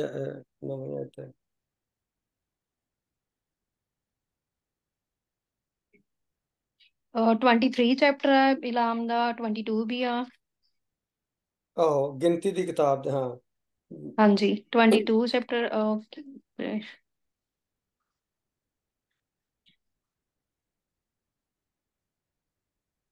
ਜੀ ਮਿਲ ਗਿਆ ਵਰਸ ਹਾਂਜੀ ਪੜੋ 11 ਜਰਾ। ਵਰਸ। ਹਾਂ ਹਾਂ। ਜੀ ਇਹ ਹੈਗਾ परमेश्वर। ਨਹੀਂ 22 ਦਾ 25 ਆਇਤ ਪੜਿਓ, 22 ਚੈਪਟਰ ਦੀ 25 ਆਇਤ ਤੋਂ। जी 11 वर्ष भी सी, ठीक है। हम्म। ਤਾਂ 22 ਦਾ 25 ਹੈ ਨਾ, ਤਾਂ ਗਧੀ ਨੇ ਯਹੋਵਾ ਦੇ ਦੂਤ ਨੂੰ ਡਿੱਠਾ, ਤਾਂ ਉਹ ਆਪਣੇ ਆਪ ਨੂੰ ਦਬਾ ਕੇ ਕੰਧ ਨਾਲ ਜਾ ਲੱਗੀ ਤੇ ਬਿਲਆਮ ਦੇ ਪੈਰ ਨੂੰ ਕੰਧ ਨਾਲ ਦਬਾਇਆ, ਸੋ ਉਸ ਨੂੰ ਫੇਰ ਉਹਨੂੰ ਮਾਰਿਆ। ਯਹੋਵਾ ਦਾ ਦੂਤ ਫੇਰ ਇੱਕ ਵਾਰ ਅੱਗੇ ਜਾ ਕੇ ਇੱਕ ਤੰਗ ਥਾਂ ਵਿੱਚ ਜਾ ਖਲੋਤਾ, ਜਿਸ ਤੋਂ ਸੱਜੇ ਖੱਬੇ ਮੁੜਨ ਨੂੰ ਕੋਈ ਰਾਹ ਨਹੀਂ ਸੀ। ਨਹੀਂ ਨਹੀਂ 22 ਦਾ 25 ਆਇਤ ਪੜਿਓ ਜਰਾ। ਜੀ ਉਹੀ ਪੜ੍ਹੀ। ਅੱਛਾ। 11 ਵਿੱਚ 11 ਚ ਪੜ੍ਹਾ ਮੈਂ, 11 ਚ ਲਿਖਿਆ ਬਦਦੁਆ ਹਾਂ ਦੇ, ਸ਼ਾਇਦ ਮੈਂ ਉਸ ਨਾਲ ਲੜ ਸਕਾਂ। ਹਾਂ ਜੀ। ਹਾਂ ਕਰੋ ਜਰਾ। ਪਰਮੇਸ਼ਵਰ ਨੇ ਬਿਲਾਮ ਕੋਲ ਆਣ ਕੇ ਆਖਿਆ ਕਿ ਇਹ ਮਨੁੱਖ ਤੇਰੇ ਨਾਲ ਕੌਣ ਹਨ। ਅੱਗੋਂ ਬਿਲਾਮ ਨੇ ਪਰਮੇਸ਼ਵਰ ਨੂੰ ਆਖਿਆ, ਸਿਪੋਰ ਦੇ ਪੁੱਤਰ ਬਲਕ ਮੋਆਬ ਦੇ ਰਾਜੇ, ਉਹਨਾਂ ਨੂੰ ਮੇਰੇ ਕੋਲ ਇਹ ਆ ਕੇ ਘੱਲਿਆ ਕਿ ਵੇਖੋ, ਇਹ ਉਮਤ ਜਿਹੜੀ ਮਿਸਰ ਤੋਂ ਆ ਰਹੀ ਹੈ, ਉਸਨੇ ਧਰਤੀ ਦੀ ਪਰਤ ਨੂੰ ਢੱਕ ਲਿਆ ਹੈ। ਹੁਣ ਆ ਮੇਰੇ ਲਈ ਉਹਨਾਂ ਨੂੰ ਬਦਦੁਆ ਦੇ, ਸ਼ਾਇਦ ਮੈਂ ਉਹਨਾਂ ਨਾਲ ਲੜ ਸਕਾਂ ਤਾਂ ਜੋ ਉਹਨਾਂ ਨੂੰ ਕੱਢ ਦਿਆਂ। ਹਾਂ ਪਰ ਅੱਛਾ। ਜੀ। ਹਾਂ, ਇੱਕ ਮਿੰਟ ਠੀਕ ਹੋ ਗਿਆ, ਹਾਂਜੀ। ਤੇ ਇਹਦਾ ਮਤਲਬ ਹੈ ਕਿ ਇਹ ਜਿਹੜੀ ਜੰਗ ਸੀ, ਇਹ ਆਪਣੇ ਸਰੀਰਕ ਜੰਗ ਜਾਂ ਤਲਵਾਰਾਂ ਦੇ ਨਾਲ ਜੰਗ ਤੋਂ ਜ਼ਿਆਦਾ ਇਹ ਆਤਮਿਕ, ਯਾਨੀ ਕਿ ਰੂਹਾਨੀ ਜੰਗ ਸੀ। ਤੇ ਰੂਹਾਨੀ ਜੰਗ ਜਿਹੜੀ ਹੈ ਉਹ ਰੂਹਾਨੀ ਹਥਿਆਰਾਂ ਨਾਲ ਹੀ ਲੜੀ ਜਾਂਦੀ, ਕਿਉਂਕਿ ਇੱਥੇ ਆ ਕੇ ਉਹਨੇ ਕੀ ਕਿਹਾ ਕਿ ਉਹਨਾਂ ਨੂੰ ਉਹਨੂੰ ਬਲਾਮ ਨੂੰ ਬਲਕ ਬਾਦਸ਼ਾਹ ਨੇ ਬੁਲਾਇਆ ਕਿ ਆ ਕੇ ਇਹਨਾਂ ਨੂੰ ਸਰਾਪ ਦੇ ਜਾਂ ਇਹਨਾਂ ਤੇ ਲਾਨਤ ਕਰ ਦੇ। ਤੇ ਉਹ ਲਾਨਤ ਕਰਨ ਦਾ ਮਤਲਬ ਹੁੰਦਾ ਕਿ ਤੁਸੀਂ ਜਿਹੜੀਆਂ ਸ਼ੈਤਾਨੀ ਤਾਕਤਾਂ ਨੇ ਉਹਨਾਂ ਉਹ ਤੁਹਾਡਾ ਉਹ ਲੋਕਾਂ ਦਾ ਬੁਰਾ ਕਰਨ। ਤੇ ਸਰਾਪਣ ਦਾ ਮਤਲਬ ਕੀ ਹੁੰਦਾ, ਯਾਨੀ ਕਿ ਤੁਸੀਂ ਕਿਸੇ ਲਈ ਬੁਰਾ ਚਾਹੁੰਦੇ ਹੋ ਨਾ, ਤੁਸੀਂ ਉਹਦੇ ਲਈ ਲੋਕੀ ਮੰਤਰ ਜਾਦੂ ਟੂਣਾ ਤੇ ਪਤਾ ਨਹੀਂ ਕੀ ਕੀ ਕਰਦੇ ਨੇ। ਤੁਹਾਨੂੰ ਪਤਾ ਹੀ ਹੈ ਘਰਾਂ 'ਚ, ਕਈਆਂ ਦੇ ਘਰਾਂ 'ਚ ਤਵੀਜ਼ ਧਾਗੇ ਗੰਢ ਇਹ ਉਹ ਨਿਕਲਦੇ ਆ। ਤੇ ਇਹ ਜਿਹੜੀ ਇਹ ਨਾ ਇੱਕ ਕਿਸਮ ਦੀ ਜ਼ਿਆਦਾ ਇਹ ਰੂਹਾਨੀ ਜੰਗ ਸੀ। ਤੇ ਜਿਹੜੀ ਕਿ ਕਿਉਂਕਿ ਅਸੀਂ ਉਸ ਤੋਂ ਬਾਅਦ ਵੇਖਦੇ ਹਾਂ ਕਿ ਉਹ ਚਾਹੁੰਦਾ ਸੀ ਕਿ ਬਾਦਸ਼ਾਹ ਚਾਹੁੰਦਾ ਸੀ ਕਿ ਬਲਾਮ ਨਬੀ ਆ ਕੇ ਕੀ ਕਰੇ, ਉਹਨਾਂ ਤੇ ਲਾਨਤ ਕਰੇ। ਪਰ ਅਸੀਂ ਵੇਖਦੇ ਹਾਂ ਕਿ ਪਰਮੇਸ਼ਰ ਨੇ ਉਹਨੂੰ ਲਾਨਤ ਕਰਨ ਦਾ ਮੌਕਾ ਜਾਂ ਉਹਨੂੰ ਇਜਾਜ਼ਤ ਨਹੀਂ ਦਿੱਤੀ, ਕਿਉਂ ਜੋ ਉਹ ਲਾਨਤ ਉਹਨਾਂ ਤੇ ਕਰ ਨਹੀਂ ਸਕਿਆ। ਇਹਦਾ ਮਤਲਬ ਇਹ ਕਿ ਪਰਮੇਸ਼ਰ ਸਾਡੀ ਰੂਹਾਨੀ ਜੰਗ ਜਿਹੜੀ ਹੈ, ਉਹ ਅਸੀਂ ਹੈਗੇ ਆ ਰੂਹਾਨੀ ਇਸਰਾਏਲੀ, ਉਹਨੇ ਜਿਸਮਾਨੀ ਇਸਰਾਏਲੀ ਜਿਹੜੇ ਨੇ, ਉਹਨਾਂ ਦੀ ਜੰਗ ਜਿਹੜੀ ਉਹਨਾਂ ਨੇ ਜਿਸਮਾਨੀ ਨੇ ਜਿਸਮ ਦੇ ਨਾਲ ਹੀ ਜੰਗ ਲੜਨੀ ਹੈ। ਤੇ ਅਸੀਂ ਜਿਹੜੇ ਨਵੇਂ ਅਹਿਦ ਦੇ ਜਿਹੜੇ ਫਰਜ਼ੰਦ ਆ ਪ੍ਰਭੂ ਯਿਸੂ ਮਸੀਹ ਚ, ਅਸੀਂ ਜਿਹੜੇ ਨਵੇਂ ਸਿਰੇ ਤੋਂ ਪੈਦਾ ਹੋਏ ਆ, ਸਾਡੀ ਜੰਗ ਜਿਹੜੀ ਸ਼ੈਤਾਨ ਦੇ ਨਾਲ ਕੀ ਹੈ, ਰੂਹਾਨੀ ਜਾਂ ਆਤਮਿਕ ਜੰਗ ਹੈ। ਉਹ ਅਸੀਂ ਕਿੱਦਾਂ ਜਿੱਤ ਸਕਨੇ ਆ? ਉਹ ਅਸੀਂ ਆਪਣੇ ਘੁਟਨਿਆਂ ਤੇ ਆਪਣੇ ਦੁਆ ਦੇ ਜ਼ੋਰ ਨਾਲ, ਆਪਣੇ ਪਰਮੇਸ਼ਰ ਦੇ ਵਚਨ ਦੇ ਨਾਲ ਉਹਨੂੰ ਕਲੇਮ ਕਰਨ ਨਾਲ ਅਸੀਂ ਉਸ ਜੰਗ ਨੂੰ ਜਿੱਤ ਸਕਦੇ ਹਾਂ। ਤੇ ਪਰਮੇਸ਼ਰ ਨੇ ਅੱਜ ਇਹਨਾਂ ਨੂੰ ਇਹ ਵੀ ਯਾਦ ਕਰਾਇਆ ਕਿ ਤੁਸੀਂ ਵੇਖੋ, ਉਹ ਜਿਹੜਾ ਨਬੀ ਨੂੰ ਬਲਕ ਬਾਦਸ਼ਾਹ ਨੇ ਬੁਲਾ ਕੇ ਤੁਹਾਡੇ ਤੇ ਲਾਨਤ ਕਰਨ ਲਈ ਬੁਲਾਇਆ ਸੀ, ਕੋਸ਼ਿਸ਼ ਕੀਤੀ, ਤੇ ਮੈਂ ਉਹਨੂੰ ਤੁਹਾਡੇ ਤੇ ਲਾਨਤ ਨਹੀਂ ਕਰਨ ਦਿੱਤੀ। ਤੇ ਜਿਹੜਾ ਤੁਹਾਡਾ ਬੁਰਾ ਚਾਹਣਗੇ ਕੀ ਹੋਏਗਾ, ਉਹ ਪਸ਼ੇਮਾਨ ਤੇ ਸ਼ਰਮਿੰਦਾ ਹੋਣਗੇ। ਤੇ ਜਿਹੜਾ ਸਾਡੇ ਵੀ ਇਸ ਲਈ ਸਾਡੀ ਜਿਹੜੀ ਜੰਗ ਹੈ ਉਹ ਆਤਮਿਕ ਜੰਗ ਯਾਨੀ ਕਿ ਅਸੀਂ ਹਥਿਆਰਾਂ ਨਾਲ ਨਹੀਂ ਲੜਦੇ, ਅਸੀਂ ਸਰੀਰਿਕ। ਅੱਜ ਗੀਤ ਵੀ ਗਾਣ ਦੇ ਸਨ, ਪਤਾ ਨਹੀਂ ਕਿਹੜੀ ਭੈਣ ਨੇ, ਭੈਣ ਅਮਨਦੀਪ ਨੇ ਗਾਇਆ ਸੀ। ਤੇ ਕਿ ਅਸੀਂ ਪਰਮੇਸ਼ਰ ਦੇ ਹਥਿਆਰਾਂ ਯਾਨੀ ਕਿ ਪਰਮੇਸ਼ਰ ਦੇ ਰੂਹ ਦੇ ਨਾਲ ਔਰ ਉਹਦੇ ਵਚਨ ਦੇ ਨਾਲ ਅਸੀਂ ਇਹ ਜੰਗ ਜਿੱਤ ਸਕਦੇ ਹਾਂ। ਤੇ ਉਸ ਤੋਂ ਬਾਅਦ ਉਹਨੇ ਯਾਨੀ ਕਿ ਯਸ਼ਵਾ ਜਿਹੜਾ ਉਹਨਾਂ ਨੂੰ ਇੱਕ ਇੱਕ ਪਰਮੇਸ਼ਰ ਦੀਆਂ ਭਲਾਈਆਂ ਤੇ ਉਹਨਾਂ ਦਾ ਜਿਹੜਾ ਰਹਿਮ ਸੀ ਪਰਮੇਸ਼ਰ ਦਾ ਉਹਨਾਂ ਤੇ, ਉਹ ਸਾਰਾ ਕੁਝ ਉਹਨਾਂ ਨੂੰ ਯਾਦ ਕਰਾ ਰਿਹਾ। और 10वीं आयत लिखता है कि पर मैंने ना चाहा कि बलाम की सुनो, इसलिए वो तुमको बरकत ही देता गया, सो मैंने तुमको उसके हाथ से छुड़ाया। फिर तुम यरदन पार होकर यरू को आए, और यरू के लोग यानी अमूरी और फिरजी और केनानी और हित्ती और जर्जूसी और हवी और यबूसी तुमसे लड़े, और मैंने उनको तुम्हारे हाथ में कर दिया। ਅਸੀਂ ਇਹ ਯਸ਼ਵਾ ਦੀ ਕਿਤਾਬ 'ਚ ਪੜ੍ਹਿਆ ਕਿ ਪਹਿਲੇ ਚੈਪਟਰਾਂ 'ਚ ਪੜ੍ਹਿਆ ਸੀ, ਜਦੋਂ ਇਹਨਾਂ ਨੇ ਦਰਿਆ ਯਰਦਨ ਨੂੰ ਪਾਰ ਕੀਤਾ ਤੇ ਅੱਗੇ ਜਾ ਕੇ ਇਹਨਾਂ ਨੂੰ ਸਭ ਤੋਂ ਪਹਿਲੇ ਕਿਹੜੀ ਕੌਮ ਦੇ ਨਾਲ ਇਹਨਾਂ ਦਾ ਵਾਹ ਪਿਆ, ਉਹ ਸਨ ਯਰੂ ਦੀਆਂ ਕੌਮਾਂ ਸਨ। ਯਰੂ ਦੀ ਦੀਵਾਰਾਂ, ਤੁਹਾਨੂੰ ਪਤਾ ਕੰਧਾਂ ਜਿਹੜੀਆਂ ਸਨ ਸ਼ਹਿਰ ਦੀਆਂ, ਉਹ ਥੱਲੇ ਡਿੱਗ ਪਈਆਂ ਸਨ। ਪਰਮੇਸ਼ਵਰ ਦੀ ਤਾਕਤ ਦੇ ਨਾਲ ਉਹਨਾਂ ਨੇ ਹੱਥ ਲਾਉਣ ਬਗੈਰ ਹੀ ਉਹ ਥੱਲੇ ਜਾ ਪਈਆਂ ਸਨ। ਤੇ ਇਸ ਲਈ ਪਰਮੇਸ਼ਰ ਸਾਨੂੰ ਅੱਜ ਫਿਰ ਯਸ਼ਵਾ ਜਿਹੜਾ ਹੈ ਸਾਰਾ ਕੁਝ ਉਹਨਾਂ ਨੂੰ ਯਾਦ ਕਰਵਾਉਣ ਦਿਆ। ਉਹਨਾਂ ਨੂੰ ਕਹਿੰਦਾ ਕਿ ਵੇਖੋ ਤੁਹਾਡੇ ਨਾਲ ਕਿਹੜੇ ਵੱਡੇ ਵੱਡੇ ਖੁਦਾ ਨੇ ਕੰਮ ਕੀਤੇ। ਤੇ ਜਦੋਂ ਸਾਡੇ ਤੇ ਕੋਈ ਮੁਸ਼ਕਲ ਆਉਂਦੀ ਤਾਂ ਅਸੀਂ ਸਾਰੀਆਂ ਪਰਮੇਸ਼ਰ ਦੀ ਜਿਹੜੀਆਂ ਪਿਛਲੀਆਂ ਭਲਾਈਆਂ ਹੁੰਦੀਆਂ ਨੇ, ਸਾਰੀਆਂ ਗਵਾਹੀਆਂ ਵਗੈਰਾ ਅਸੀਂ ਕਈ ਦਫਾ ਭੁੱਲ ਜਾਂਦੇ, ਤਾਂ ਅਸੀਂ ਕੰਪਲੇਨਾਂ ਜਾਂ ਸ਼ਿਕਾਇਤਾਂ ਕਰਨ ਡੈ ਪੈਂਦੇ ਹਾਂ, ਤੇ ਸਾਡਾ ਈਮਾਨ ਜਿਹੜਾ ਡਾਵਾਂਡੋਲ ਹੋ ਜਾਂਦਾ ਹੈ। ਇਸ ਲਈ ਪਰਮੇਸ਼ਰ ਦੀਆਂ ਭਲਾਈਆਂ ਨੂੰ ਯਾਦ ਕਰਦੇ ਰਹਿਣਾ ਚਾਹੀਦਾ, ਪਿੱਛੇ ਮੁੜ ਕੇ ਉਹਨੂੰ ਵੇਖਣਾ ਕਿ ਉਹਨੇ ਮੇਰੇ ਨਾਲ, ਮੈਂ ਫਲਾਣੀ ਮੁਸੀਬਤ 'ਚ ਸਾਂ ਤੇ ਕਿਸ ਤਰ੍ਹਾਂ ਮੈਨੂੰ ਕੱਢਿਆ। ਤੇ ਇਹੋ ਹੀ ਕੁਝ ਅੱਜ ਜਿਹੜਾ ਨਾ ਅਸੀਂ ਵੇਖ ਰਹੇ ਹਾਂ ਕਿ ਯਸ਼ਵਾ ਜਿਹੜਾ ਕਰ ਰਿਹਾ, ਔਰ ਉਹਨੇ ਉਹਨਾਂ ਨੂੰ ਉਹ ਵੀ ਯਾਦ ਕਰਾਇਆ ਕਿ ਯਹੂ ਦੀਆਂ ਦੀਵਾਰਾਂ ਕੰਧਾਂ ਕਿਸ ਤਰ੍ਹਾਂ ਤੁਹਾਡੇ ਸਾਹਮਣੇ ਢੇਰ ਹੋ ਗਈਆਂ ਸਨ। और अच्छा जी, आगे 13वीं आयत, मैंने तुमको वो मुल्क जिस पर तुमने मेहनत ना की और वो शहर जिनको तुमने बनाया ना था अनायत किए, और तुम उनमें बसे हो, और तुम ऐसे पाकिस्तानों और जैतूनों के बागों का फल खाते हो जिनको तुमने नहीं लगाया। ते ਬਹੁਤ ਸਾਰੀਆਂ ਬਰਕਤਾਂ ਨੇਮਤਾਂ ਐਸੀਆਂ ਨੇ ਜਿਨ੍ਹਾਂ ਨੂੰ ਅਸੀਂ ਮਤਲਬ ਅਗਰ ਉਹਨਾਂ ਦਾ ਹਿਸਾਬ ਕਰਨ ਲੱਗੀਏ ਤੇ ਸਾਡੇ ਸ਼ੁਮਾਰ ਨਾਲੋਂ ਸਾਡੇ ਉਹ ਬਹੁਤ ਜ਼ਿਆਦਾ ਨੇ। ਪਰਮੇਸ਼ਰ ਦੀਆਂ ਦਇਆ ਜਿਹੜੀ ਹੈ ਨਾ, ਉਹ ਉਹਦੇ ਕ੍ਰੋਧ ਨਾਲੋਂ ਬਹੁਤ ਵੱਡੀ ਹੈ, ਬਹੁਤ ਉਹਦੀ ਦਇਆ ਸਾਡੇ ਤੇ ਬਹੁਤ ਜ਼ਿਆਦਾ ਹੈ। ਤੇ ਕਹਿੰਦਾ ਕਿ ਤੁਸੀਂ ਉਹ ਫਲ ਵੀ, ਜੋ ਉਹ ਮਿਹਨਤ ਜਿਹੜੀ ਤੁਸੀਂ ਨਹੀਂ ਕੀਤੀ, ਜਾਂ ਉਹ ਫਲ ਜਿਹੜੇ ਤੁਸੀਂ ਨਹੀਂ ਲਾਏ, ਉਹ ਵੀ ਮੈਂ ਤੁਹਾਡੇ ਉਹ ਵੀ ਤੁਹਾਨੂੰ ਮੈਂ ਇਨਾयत ਕੀਤੇ। की लिखा, और मैंने तुमको वो मुल्क जिस पर तुमने मेहनत ना की और वो शहर जिनको तुमने बनाया ना था इनायत किए, और तुम उनमें बसे हो, और तुम ऐसे पाकिस्तान और जैतूनों के बागों का फल खाते हो जिनको तुमने नहीं लगाया। ਤੇ ਜਿਹੜੀਆਂ ਬਰਕਤਾਂ ਖੁਦਾਵੰਦ ਜਿਹੜਾ ਅਸੀਂ ਜੋ ਕੁਝ ਆਪਣੇ ਹੱਥਾਂ ਨਾਲ ਨਹੀਂ ਵੀ ਬੀਜਿਆ, ਉਹ ਵੀ ਖੁਦਾ ਨੇ ਸਾਨੂੰ, ਜਾਂ ਜਿਹੜੇ ਅਸੀਂ ਗੱਲ ਕਹਿ ਲਓ ਕਿ ਜਿਹੜੇ ਅਸੀਂ ਡਿਜ਼ਰਵ ਵੀ ਨਹੀਂ ਕਰਦੇ, ਜਿਹੜੀਆਂ ਬਰਕਤਾਂ ਦੀ ਅਸੀਂ ਇਹ ਕਹਿ ਨਹੀਂ ਸਕਦੇ ਕਿ ਜੀ ਅਸੀਂ ਤੇ ਇਹਦੇ ਹੱਕਦਾਰ ਹਾਂ, ਤੇ ਪਰਮੇਸ਼ਵਰ ਨੇ ਸਾਨੂੰ ਉਹ ਵੀ ਦਿੱਤੀਆਂ। ਤੇ ਇਹ ਮਤਲਬ ਉਹਦੀ ਰਹਿਮਤ ਤੇ ਉਹਦੇ ਫਜ਼ਲ ਦੀ ਜਿਹੜਾ ਉਹਦੀ ਆਸ਼ੀਸ਼ ਜਾਂ ਉਹਦੀ ਬਰਕਤ ਹੈ ਸਾਡੇ ਤੇ, ਕਿ ਜਿਹੜੀਆਂ ਚੀਜ਼ਾਂ ਦੇ ਅਸੀਂ ਹੱਕਦਾਰ ਨਹੀਂ ਸਾਂ ਉਹ ਵੀ ਸਾਨੂੰ ਉਹਨੇ ਦਿੱਤੀਆਂ। 14वीं अच्छ लिखा कि बस अब तुम खुदावन का खौफ रखो और नेक नीति और सदाकत से उसकी प्रस्तश करो, और उन देवताओं को दूर कर दो जिनकी प्रस्तश तुम्हारे बाप दादा बड़े दरिया के पार और मिस्र में करते थे, और खुदावन की प्रस्तश करो। और अगर खुदावन की प्रस्तश तुमको बुरी मालूम होती हो तो आज ही तुम उसे जिसकी प्रस्तश करोगे चुन लो, क्या वो वही देवता हों जिनकी प्रस्तश तुम्हारे बाप दादा बड़े दरिया के उस पार करते थे, या अमूरियों के देवता हों जिनके मुल्क में तुम बसे हो। अब रही मेरी और मेरे घराने की बात, सो हम तो खुदावंद ही की प्रस्तश करेंगे। ਇਹਨੂੰ ਪੰਜਾਬੀ ਚ ਪੜਿਓ ਜ਼ਰਾ। जी ਕਿ ਪਤਾ ਕਿੱਥੋਂ ਪੜੋ? ਚਲੋ 14ਵੀਂ ਤੋਂ ਹੀ ਪੜ੍ਹੇ ਜ਼ਰਾ, 14ਵੀਂ ਆਇਤ ਤੋਂ 15ਵੀਂ ਤੱਕ। 2 ਆਇਤਾਂ। ਜੀ। ਹੁਣ ਯਹੋਵਾ ਤੋਂ ਡਰੋ, ਉਸ ਦੀ ਉਪਾਸਨਾ ਸਿਧਾਈ ਅਤੇ ਸੱਚਾਈ ਨਾਲ ਕਰੋ, ਅਤੇ ਉਹਨਾਂ ਦੇਵਤਿਆਂ ਨੂੰ ਜਿਨ੍ਹਾਂ ਦੀ ਉਪਾਸਨਾ ਤੁਹਾਡੇ ਪਿਓ ਦਾਦੇ ਦਰਿਆ ਪਾਰ ਅਤੇ ਮਿਸਰ ਵਿੱਚ ਕਰਦੇ ਸਨ ਕੱਢ ਦਿਓ, ਅਤੇ ਯਹੋਵਾ ਦੀ ਹੀ ਉਪਾਸਨਾ ਕਰੋ।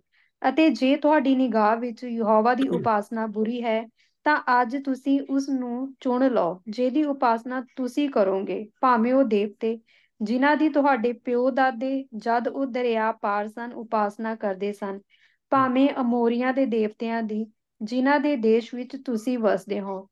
ਪਰ ਮੈਂ ਅਤੇ ਮੇਰਾ ਘਰਾਣਾ ਤਾਂ ਯਹੋਵਾ ਦੀ ਹੀ ਉਪਾਸਨਾ ਕਰਾਂਗੇ। ਹਾਂ, ਆਮੀਨ। ਮੈਂ ਆਮੀਨ। ਮੈਂ ਤੇ ਮੇਰਾ ਘਰਾਨਾ ਕੀ ਕਰਾਂਗੇ? ਯਹੋਵਾ ਦੀ ਹੀ ਉਪਾਸਨਾ ਕਰਾਂਗੇ। ਉਹਨੇ ਕਿਹਾ ਕਿ 15ਵੀਂ ਆਇਤ ਚ ਲਿਖਿਆ ਕਿ ਤੁਸੀਂ ਉਹਨੂੰ ਚੁਣ ਲਓ, ਕਿਹਦੀ ਤੁਸੀਂ ਉਪਾਸਨਾ ਕਰਨੀ ਹੈ ਜਾਂ ਕਿਹਦੀ ਪ੍ਰਸਤਿਸ਼ ਕਰਨੀ ਤੁਸੀਂ, ਜਾਂ ਜਿਹਦੀ ਇਬਾਦਤ ਕਰਨੀ, ਉਹਨੂੰ ਤੁਸੀਂ ਅੱਜ ਕੀ ਕਰੋ? ਚੁਣ ਲਓ।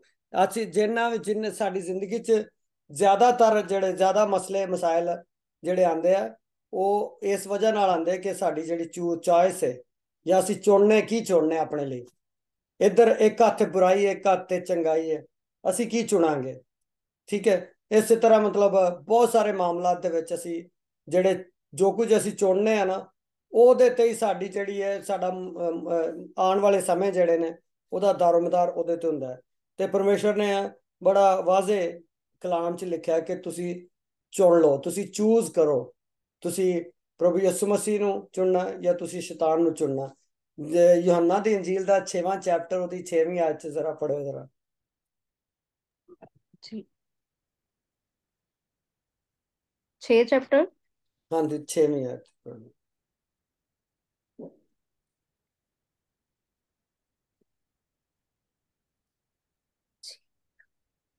ਪਰ ਉਸਨੇ ਉਸਦੇ ਪਰਤਾਵੇ ਲਈ ਇਹ ਆਖਿਆ, ਕਿਉਂਕਿ ਉਹ ਆਪ ਜਾਣਦਾ ਸੀ ਜੋ ਮੈਂ ਕੀ ਕਰਾਂਗਾ। ਆਮੀਨ। ਨਹੀਂ ਨਹੀਂ, ਉਹ ਲੱਭਿਓ ਜਿੱਥੇ ਲਿਖਿਆ ਹੈ ਪ੍ਰਭੂ ਯਿਸੂ ਮਸੀਹ ਨੇ ਆਖਿਆ, ਉਹਨਾਂ ਨੇ ਕਿਹਾ ਵੀ ਅਸੀਂ ਕਿਹਦੇ ਕੋਲ ਜਾਈਏ? ਫਿਰ ਹਮੇਸ਼ਾ ਦੀ ਜ਼ਿੰਦਗੀ ਤੇ ਤੇਰੇ ਕੋਲ ਹੈ, ਅਬਦੀ ਜੀਵਨ ਤੇ ਤੇਰੇ ਕੋਲ ਹੈ। ਜੀ, ਸੋ ਜੀਵਨ ਦੀ ਰੋਟੀ ਉਸ ਤੋਂ ਅੱਗੇ ਹੈ ਸ਼ਾਇਦ।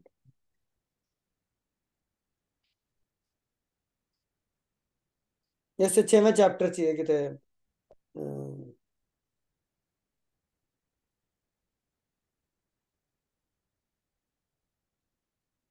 ਕਿਸੇ ਹੋਰ ਨੂੰ ਮਿਲ ਜਾਏ ਤਾਂ ਉਹ ਵੀ ਪੜ੍ਹ ਸਕਦਾ। ਯੂਹੰਨਾ ਦਾ 6ਵਾਂ ਚੈਪਟਰ, ਉਹਦੀ ਮੇਰੇ ਖਿਆਲ 6ਵੀਂ आयत है। किसके पास जाए? हमेशा की जिंदगी की बातें तो तेरे पास हैं।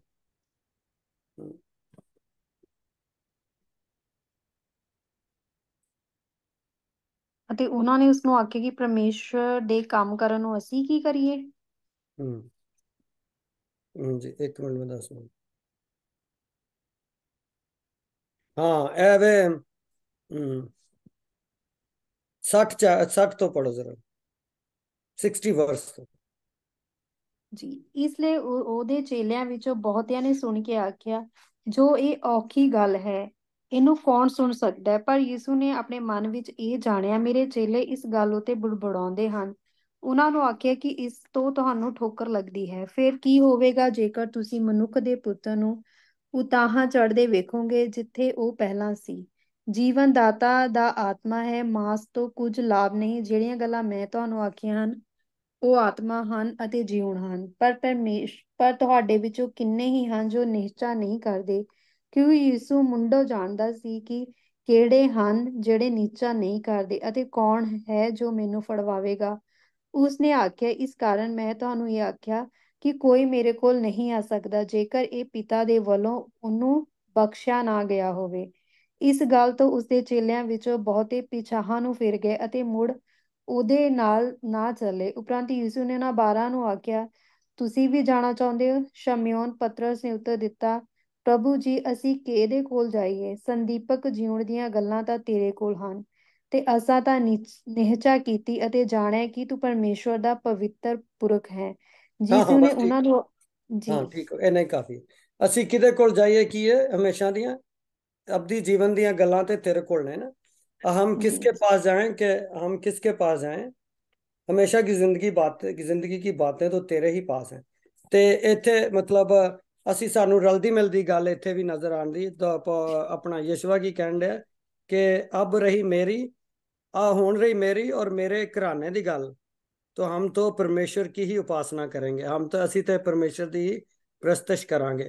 ते जितों तक मेरी ते मेरे घराने की गल है, तुसी जिन्हों चुनना चुन लवो, पर मैं की चुनिया, मैं तो परमेश्वर की ही उपासना करांगा। ते इहो ही शमौन पतरस ने भी आख्या कि असी किदे कोल जाइए, हमेशा दी जिंदगी दी गल्लां ते तेरे कोल ने। पर प्रभु यीशु मसीह ने कहा कि भी तुसी भी जाना है ते चले जाओ, किसी ने कोई जोर जबरदस्ती नहीं है। पर शमौन पतरस ने कहा कि असी किदे कोल जाइए, साढ़े कोल होर कोई चॉइस ही नहीं है ना। ते जे यानी कि यीशु वर्गी चॉइस तो कोई नहीं, प्रभु यीशु वर्गी चॉइस तो कोई भी नहीं है ना। इसलिए अच्छा हिस्सा चुनना चाहिए। तुहानू पता है कि मरियम ते मार्था दोवें भैणां सन, ते मरियम ने की चुनिया सी, अच्छा हिस्सा है, वो भी पढ़ लो अगर पढ़ना चाहो तो।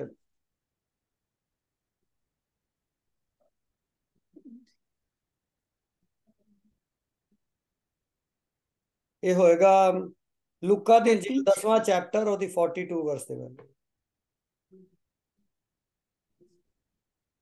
लूका 10 चैप्टर जी, 44 वर्स। 42 ਦਾ। ਤਦੋਂ ਯਿਸੂ ਨੇ ਉਹਨਾਂ ਨੂੰ ਆਪਣੇ ਕੋਲ ਸੱਦਿਆ ਤੇ ਉਹਨਾਂ ਨੇ ਆਖਿਆ, ਤੁਸੀਂ ਜਾਣਦੇ ਹੋ ਕਿ ਜਿਹੜੇ ਪਰਾਈਆਂ ਕੌਮਾਂ ਦੇ ਵਿੱਚ ਹਾਕਮ, ਬਰਕਤ ਸੌਰੀ ਨਹੀਂ, ਲੁਕਾ ਦੀ ਹੈ ਨਾ।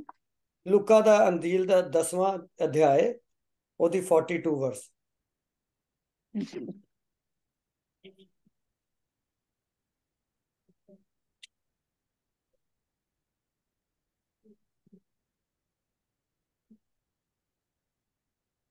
42 ਵਰਸ।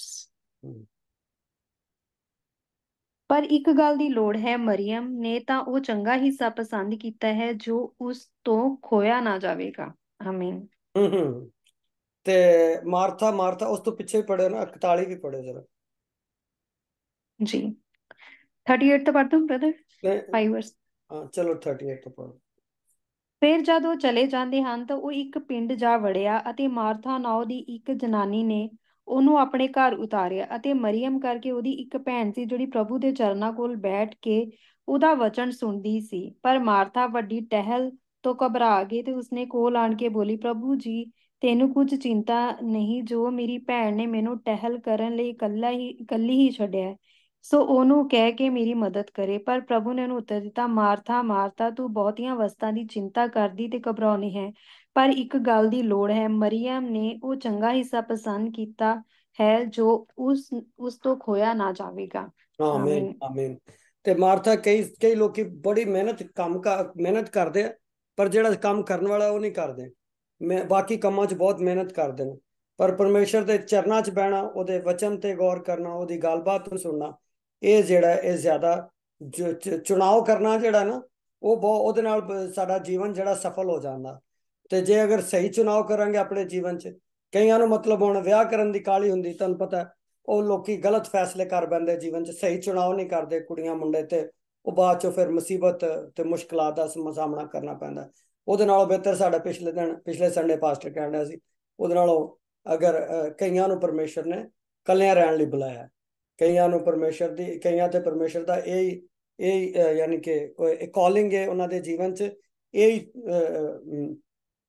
ਬਿਹਤਰ ਹੈ ਕਿ ਉਹ ਇਕੱਲੇ ਰਹਿ ਕੇ ਪਰਮੇਸ਼ਰ ਦੀ ਉਪਾਸਨਾ ਕਰਨ, ਨਾ ਕਿ ਆਪਣੇ ਲਈ ਕੋਈ ਗਲਤ ਜੀਵਨ ਸਾਥੀ ਚੁਣ ਲੈਣ ਤੇ ਬਾਅਦ ਚੋਂ ਉਹ ਜਿਹੜੀ ਪਹਿਲੀ ਬਰਕਤਾਂ ਉਹ ਚੋਂ ਵੀ ਜਾਂਦੇ ਰਹਿਣ। ਤੇ ਇਸ ਲਈ ਬਹੁਤ ਸਾਰੇ ਅੱਜ ਕੱਲ ਕੁੜੀਆਂ ਮੁੰਡੇ ਜਿਹੜੇ ਆ ਗਲਤ ਫੈਸਲੇ ਜੀਵਨ 'ਚ ਕਰ ਬੈਂਦੇ, ਉਸ ਤੋਂ ਬਾਅਦ ਉਹਨਾਂ ਨੂੰ ਉਹ ਆਪਣੇ ਲਈ ਸਹੀ ਜੀਵਨ ਸਾਥੀ ਨਹੀਂ ਚੁਣ ਸਕਦੇ, ਤੇ ਉਹ ਫਿਰ ਉਹ ਪਹਿਲੇ ਤੇ ਉਹਨਾਂ ਦੀ ਬਾਅਦ ਵਾਲੀ ਜੀਵਨ ਜਿਹੜਾ ਪਹਿਲੇ ਨਾਲੋਂ ਵੀ ਜ਼ਿਆਦਾ ਮੁਸ਼ਕਲ ਦਾ ਸ਼ਿਕਾਰ ਹੋ ਜਾਂਦਾ। ਕਈਆਂ ਨੂੰ ਪਰਮੇਸ਼ਰ ਲਈ ਫੁੱਲ ਟਾਈਮ ਮਿਨਿਸਟਰੀ ਲਈ ਬੁਲਾਇਆ, ਯਾਨੀ ਮਿਨਿਸਟਰੀ ਲਈ ਜਿਸ ਤਰ੍ਹਾਂ ਮਤਲਬ ਪਾਸਟਰ ਬਣਨ ਲਈ। ਕਈ ख्वाजे ऐसे ਆ, ਪਰਮੇਸ਼ਰ ਪ੍ਰਭੂ ਯਿਸੂ ਮਸੀਹ ਨੇ ਆਖਿਆ, ਜਿਨ੍ਹਾਂ ਨੇ ਆਪਣੇ ਆਪ ਨੂੰ ਪਰਮੇਸ਼ਰ ਦੀ ख्वाजे, ਜਿਨ੍ਹਾਂ ਨੂੰ ਕਿੰਨਰ ਕਹਿੰਦੇ ਨੇ, ਪਤਾ ਨਹੀਂ ਹਿੰਦੀ 'ਚ ਕੀ ਕਹਿੰਦੇ ਨੇ, ਤੇ ਉਹਨਾਂ ਨੂੰ ਕਈਆਂ ਨੂੰ ਪਰਮੇਸ਼ਰ ਨੇ ਇਸ ਤਰ੍ਹਾਂ ਇਸ ਖਿਦਮਤ ਲਈ ਬੁਲਾਇਆ ਕਿ ਉਹ ਬਗੈਰ ਵਿਆਹ ਸ਼ਾਦੀਆਂ ਕੀਤੇ ਪਰਮੇਸ਼ਰ ਦਾ ਦੇ ਲਈ ਆਪਣਾ ਜੀਵਨ ਜਿਹੜਾ ਦਾਨ ਕਰਨ। ਤੇ ਇਸ ਲਈ ਚੁਣਾਵ ਜਿਹੜਾ ਜੀਵਨ ਦੇ ਵਿੱਚ, ਗੱਲ ਉਹਦੀ ਕਰ ਰਿਹਾ ਕਿ ਚੁਣਾਵ ਜਿਹੜਾ ਉਹ ਬਹੁਤ ਜ਼ਰੂਰੀ ਹੈ। ਤੇ ਜਿਹੜਾ ਜੋ ਕੁਝ ਅਸੀਂ ਅੱਜ ਚੁਣਨੇ ਆਪਣੇ ਜੀਵਨ ਦੇ ਵਿੱਚ, ਅਗਰ ਤੇ ਉਹ ਪਰਮੇਸ਼ਰ ਦੀ ਮਰਜ਼ੀ ਦੇ ਅਨੁਸਾਰ ਹੈ। ਤੇ ਅਗਰ ਉਹ ਫੈਸਲਾ ਲੈਣ ਤੋਂ ਪਹਿਲੇ ਅਸੀਂ ਪਰਮੇਸ਼ਰ ਦੇ ਨਾਲ ਗੱਲਬਾਤ ਕੀਤੀ ਹੈ, ਤੇ ਫਿਰ ਸਾਡਾ ਜਿਹੜਾ ਫੈਸਲੇ ਨੇ ਉਹ ਸਫਲ ਹੋਣਗੇ। ਤੇ ਕਈ ਵਾਰੀ ਅਸੀਂ ਪਰਮੇਸ਼ਰ ਦੇ ਅੱਗੇ ਆਪਣੀ ਜਿਹੜੀ ਨਾ ਮਰਜ਼ੀ ਰੱਖਦੇ ਨੇ, ਨਹੀਂ ਨਹੀਂ ਤੂੰ ਇੰਝ ਹੀ ਕਰ, ਨਹੀਂ ਤੂੰ ਇੰਝ ਕਰ। ਤੇ ਉਹਦੇ ਨਾਲ ਕੀ ਹੁੰਦਾ ਕੀ ਹੈ ਕਿ ਉਹ ਪਰਮੇਸ਼ਰ ਕਈ ਵਾਰੀ ਇਜਾਜ਼ਤ ਦੇ ਦਿੰਦਾ, ਲੇਕਿਨ ਬਾਅਦ ਚ ਉਹਦੇ, ਕਿਉਂਕਿ ਉਹਦੀ ਮੁਕੰਮਲ ਮਰਜ਼ੀ ਨਹੀਂ ਹੁੰਦੀ। ਤੇ ਇਸ ਲਈ ਸਾਨੂੰ ਬਹੁਤ ਸਾਰੀਆਂ ਆਪਣੇ ਗਲਤ ਫੈਸਲੇ ਕੀਤੇ ਹੋਏ ਜਿਹੜੇ ਨੇ ਉਹਨਾਂ ਤੋਂ ਸਾਨੂੰ ਸਾਨੂੰ ਉਹ ਜਾਂ ਗਲਤ ਚੁਣਾਵ ਜਿਹੜਾ ਕੀਤਾ ਹੁੰਦਾ ਉਹਦੀ ਵਜ੍ਹਾ ਨਾਲ ਸਾਨੂੰ ਮੁਸ਼ਕਲਾਤ ਕਰਨੇ ਦਾ ਸਾਹਮਣਾ ਕਰਨਾ ਪੈ ਜਾਂਦਾ ਹੈ। ਜਿਸ ਤਰ੍ਹਾਂ ਕਿ ਲੇਕਿਨ ਮਰੀਅਮ ਨੇ ਕੀ ਕੀਤਾ, ਹੁਣ ਮਾਰਥਾ ਨੂੰ ਪਰਮੇਸ਼ਰ ਨੇ, ਪ੍ਰਭੂ ਯਿਸੂ ਮਸੀਹ ਨੇ ਕੀ ਕਿਹਾ, ਝਿੜਕਿਆ ਕਿ ਵੀ ਤੂੰ ਤੇ ਗੈਰ ਜ਼ਰੂਰੀ ਚੀਜ਼ਾਂ ਦੇ ਤਰੱਦਦ ਚ ਪਈ ਹੈ, ਤੂੰ ਆਪਣੇ ਆਪ ਨੂੰ ਐਵੇਂ ਬਿਲਾ ਵਜ੍ਹਾ ਹੀ ਪਰੇਸ਼ਾਨ ਕੀਤਾ। ਜਿਹੜਾ ਸਹੀ ਹਿੱਸਾ ਹੈ ਉਹ ਤੇ ਮਰੀਅਮ ਨੇ ਚੁਣ ਲਿਆ। ਤੇ ਕਈ ਵਾਰੀ ਅਸੀਂ ਜਿਹੜਾ ਮਤਲਬ ਗਲਤ ਹਿੱਸਾ ਚੁਣ ਬੈਠਦੇ ਹਾਂ, ਜਿਹਦੀ ਵਜ੍ਹਾ ਨਾਲ ਸਾਨੂੰ ਮੁਸ਼ਕਲਾਤ ਦਾ ਸਾਹਮਣਾ ਕਰਨਾ ਪੈਂਦਾ। ਇਸ ਲਈ ਪਰਮੇਸ਼ਰ ਕੋਲੋਂ ਪ੍ਰਾਰਥਨਾ ਕਰਨੀ ਚਾਹੀਦੀ ਕਿ ਸਾਨੂੰ ਸਹੀ ਵਾਲਾ फैसला करने का परमेश्वर फजल दे।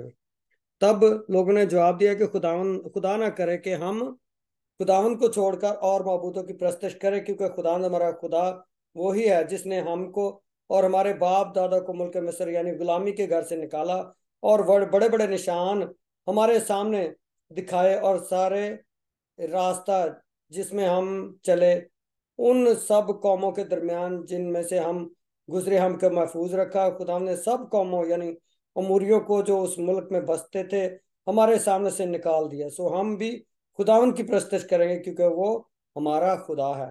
ਤੇ ਜਦੋਂ ਯਸ਼ੂਆ ਨੇ ਉਹਨਾਂ ਨੂੰ ਉਹ ਇੱਕ ਇੱਕ ਚੀਜ਼ਾਂ ਗਣਾਈਆਂ ਜਿਹੜਾ ਪਰਮੇਸ਼ਰ ਨੇ ਉਹਨਾਂ ਲਈ ਕੀਤੀਆਂ ਸੀ, ਤੇ ਉਹਨਾਂ ਨੂੰ ਵੀ ਯਾਦ ਆਉਣਾ ਸ਼ੁਰੂ ਹੋ ਗਿਆ ਕਿ ਵਾਕਈ ਪਰਮੇਸ਼ਰ ਨੇ ਸਾਡੇ ਲਈ ਵੱਡੇ ਵੱਡੇ ਕੰਮ ਕੀਤੇ।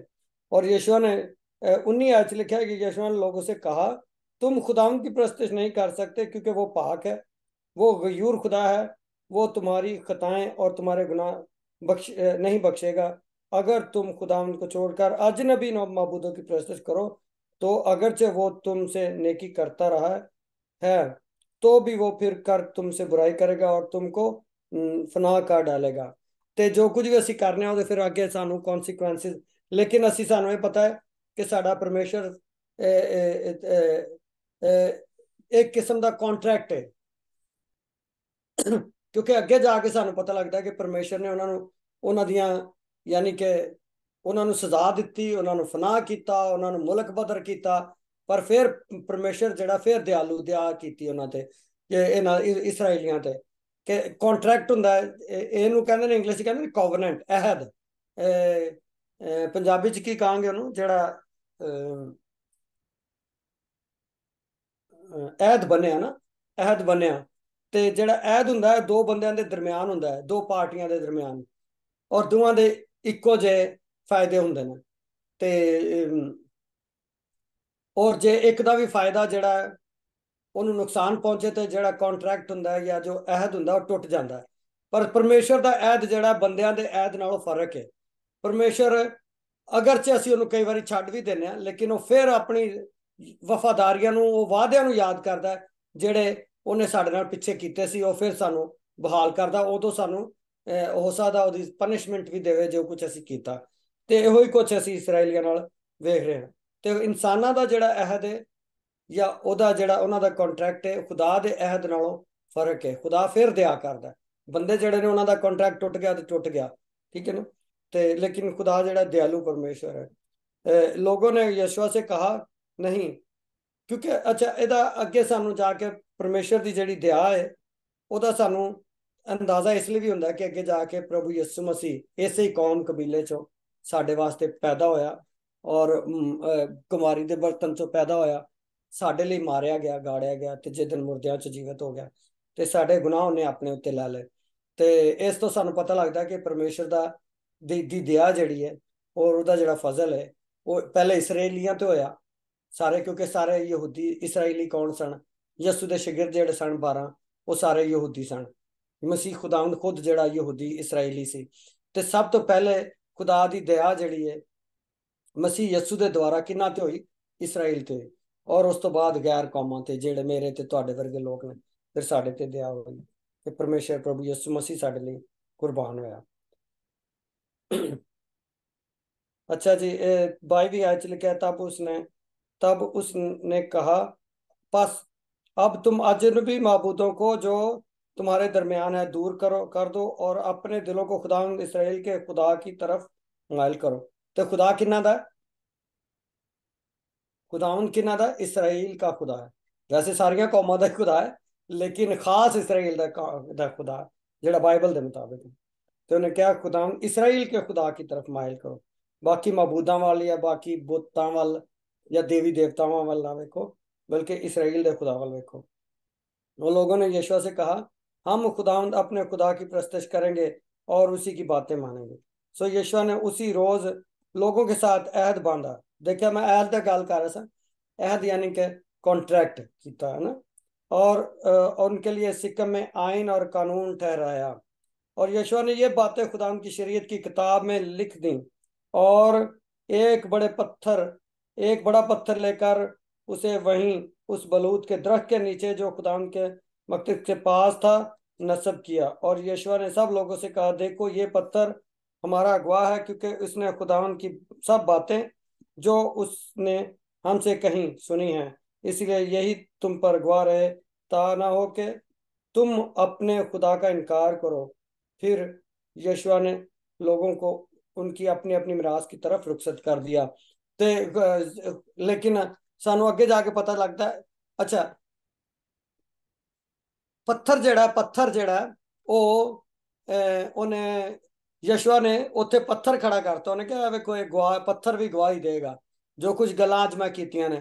ਪ੍ਰਭੂ ਯਿਸੂ ਮਸੀਹ ਨੇ ਵੀ ਕਿਹਾ ਸੀ ਨਾ, ਅਗਰ ਇਹ ਖਾਮੋਸ਼ ਰਹਿਣਗੇ, ਜਦੋਂ ਚਲਾ ਰਹੇ ਸਨ ਨਾ ਕਿ ਹੋਸ਼ਾਨਾ ਹੋਸ਼ਾਨਾ ਮੁਬਾਰਕ ਹੈ वो जो खुदावंद के नाम से आता है। प्रभु यीशु मसीह ਜਦੋਂ ਯਰੂਸ਼ਲਮ ਚ ਦਾਖਲ ਹੋਏ ਤੇ ਯਹੂਦੀਆਂ ਨੇ ਕਿਹਾ, ਜਿਹੜੇ ਯਹੂਦੀਆਂ ਦੇ ਜਿਹੜੇ ਨੇਤਾ ਸੀ ਜਾਂ ਰਿਲੀਜੀਅਸ ਲੀਡਰ ਜਿਹੜੇ ਸੀ, ਉਹਨਾਂ ਨੇ ਕਿਹਾ ਕਿ ਇਹਨਾਂ ਨੂੰ ਚੁੱਪ ਕਰਾ। ਤੇ ਪ੍ਰਭੂ ਯਿਸੂ ਮਸੀਹ ਨੇ ਕਿਹਾ, ਜੇ ਇਹ ਚੁੱਪ ਕਰ ਜਾਣਗੇ ਤੇ ਕੀ ਹੋਏਗਾ? ਪੱਥਰ ਜਿਹੜੇ ਨੇ ਉਹ ਵੀ ਬੋਲ ਉਠਣਗੇ। ਹੋਜ਼ਾਨਾ ਪਰਮੇਸ਼ਵਰ ਦੀ, ਪ੍ਰਭੂ ਯਿਸੂ ਮਸੀਹ ਦੀ ਆਰਾਧਨਾ ਕਰਨ ਲਈ ਕੀ ਹੋਏਗਾ? ਪੱਥਰ ਵੀ ਜਿਹੜੇ ਨੇ ਉਹ ਉਹਨਾਂ ਦੇ ਮੂੰਹ ਵੀ ਜਾਂ ਖੁੱਲ ਜਾਣਗੇ। ਇਹ ਪੜ੍ਹੋ ਜ਼ਰਾ।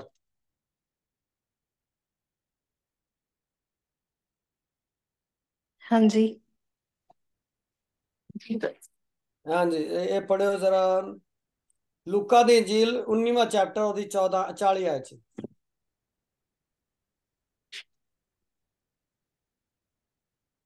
जी। ਹਮ, उसने उत्तर दिता, मैं ਤੁਹਾਨੂੰ ਆਖਦਾ ਹਾਂ ਜੇ ਇਹ ਚੁੱਪ ਕਰ ਜਾਣ ਤਾਂ ਪੱਥਰ ਬੋਲ ਉਠਣਗੇ। ਹਾਂ, हम्म। ਤੇ ਪੱਥਰ ਵੀ ਜਿਹੜੇ ਨੇ ਉਹ ਵੀ ਚਲਾ ਉਠਣਗੇ। ਪ੍ਰਭੂ ਯਿਸੂ ਮਸੀਹ ਦੀ ਗਵਾਹੀ ਦੇਣ ਲਈ ਕੀ ਹੋਏਗਾ? ਜੇ ਅਸੀਂ ਨਹੀਂ ਦੇ ਉਹਦੀ ਗਵਾਹੀ ਦੇਵਾਂਗੇ ਤੇ ਪ੍ਰਭੂ ਯਿਸੂ ਮਸੀਹ ਨੇ ਕਿਹਾ ਕਿ ਪੱਥਰ ਵੀ ਜਿਹੜੇ ਨੇ, ਜਾਂ ਉਹਦੀ ਆਰਾਧਨਾ ਨਹੀਂ ਕਰਾਂਗੇ ਤੇ ਪੂਰੀ ਪੂਰੀ ਸ੍ਰਿਸ਼ਟੀ ਜਿਹੜੀ ਹੈ, ਇਸ ਜ਼ਮੀਨ ਦੀ ਇੱਕ ਇੱਕ ਚੀਜ਼ ਜਿਹੜੀ ਪਰਮੇਸ਼ਰ ਨੇ ਖਲਕ ਕੀਤੀ ਹੈ, ਪਰਮੇਸ਼ਰ ਦੀ ਕੀ ਕਰਦੀ ਹੈ? ਆਰਾਧਨਾ ਕਰਦੀ ਹੈ, ਉਹਦੀ ਸ਼ੁਕਰਗੁਜ਼ਾਰੀ ਕਰਦੀ ਹੈ, ਉਹਦੇ ਲਈ ਉਹਦੀ ਹਮਦੋ ਸਨਾ ਕਰਦੀ। ਤੇ ਜਿਹੜੇ ਪੱਥਰ ਨੇ ਪਰਮੇਸ਼ਰ ਉਹਨਾਂ ਨੂੰ ਕੋਲੋਂ ਵੀ ਆਪਣੀ ਪ੍ਰਸਤਸ਼ ਕਰਵਾ ਲੇਗਾ। ਤੇ ਅਗਰ ਇਹ ਚੁੱਪ ਰਹਿਣਗੇ, ਪ੍ਰਭੂ ਯਿਸੂ ਮਸੀਹ ਨੇ ਕਿਹਾ, ਤੇ ਉਹਨੇ ਕੀ ਕੀਤਾ? ਉਸ ਪੱਥਰ ਨੂੰ ਖੜਾ ਕੀਤਾ ਇੱਕ ਨੂੰ। ਔਰ ਉਸ ਤੋਂ ਬਾਅਦ ਸਾਨੂੰ ਇਹ ਵੀ ਪਤਾ ਲੱਗਦਾ ਯਾਨੀ ਕਿ ਪੱਥਰ ਜਿਹੜਾ ਉਹਦਾ ਖੜਾ ਕਰਨ ਦਾ ਮਤਲਬ ਸੀ ਕਿ ਪੱਥਰ ਇੱਥੇ ਗਵਾਹੀ ਹੈ, ਇਹ ਗਵਾਹ ਦੇ ਤੌਰ ਤੇ ਵੇ ਕਿ ਜੋ ਕੁਝ ਮੈਂ ਗੱਲਾਂ ਕੀਤੀਆਂ ਨੇ ਇਹ ਇਸੇ ਤਰ੍ਹਾਂ ਹੀ ਨੇ। ਤੇ ਸਾਨੂੰ ਪ੍ਰਭੂ ਯਿਸੂ ਮਸੀਹ ਦੇ ਬਾਰੇ ਚ ਵੀ ਕਿਹਾ ਜਾਂਦਾ ਹੈ ਕਿ ਉਹ ਕੋਨੇ ਦੇ ਸਿਰੇ ਦਾ ਪੱਥਰ ਹੈ, ਠੀਕ ਹੈ ਨਾ।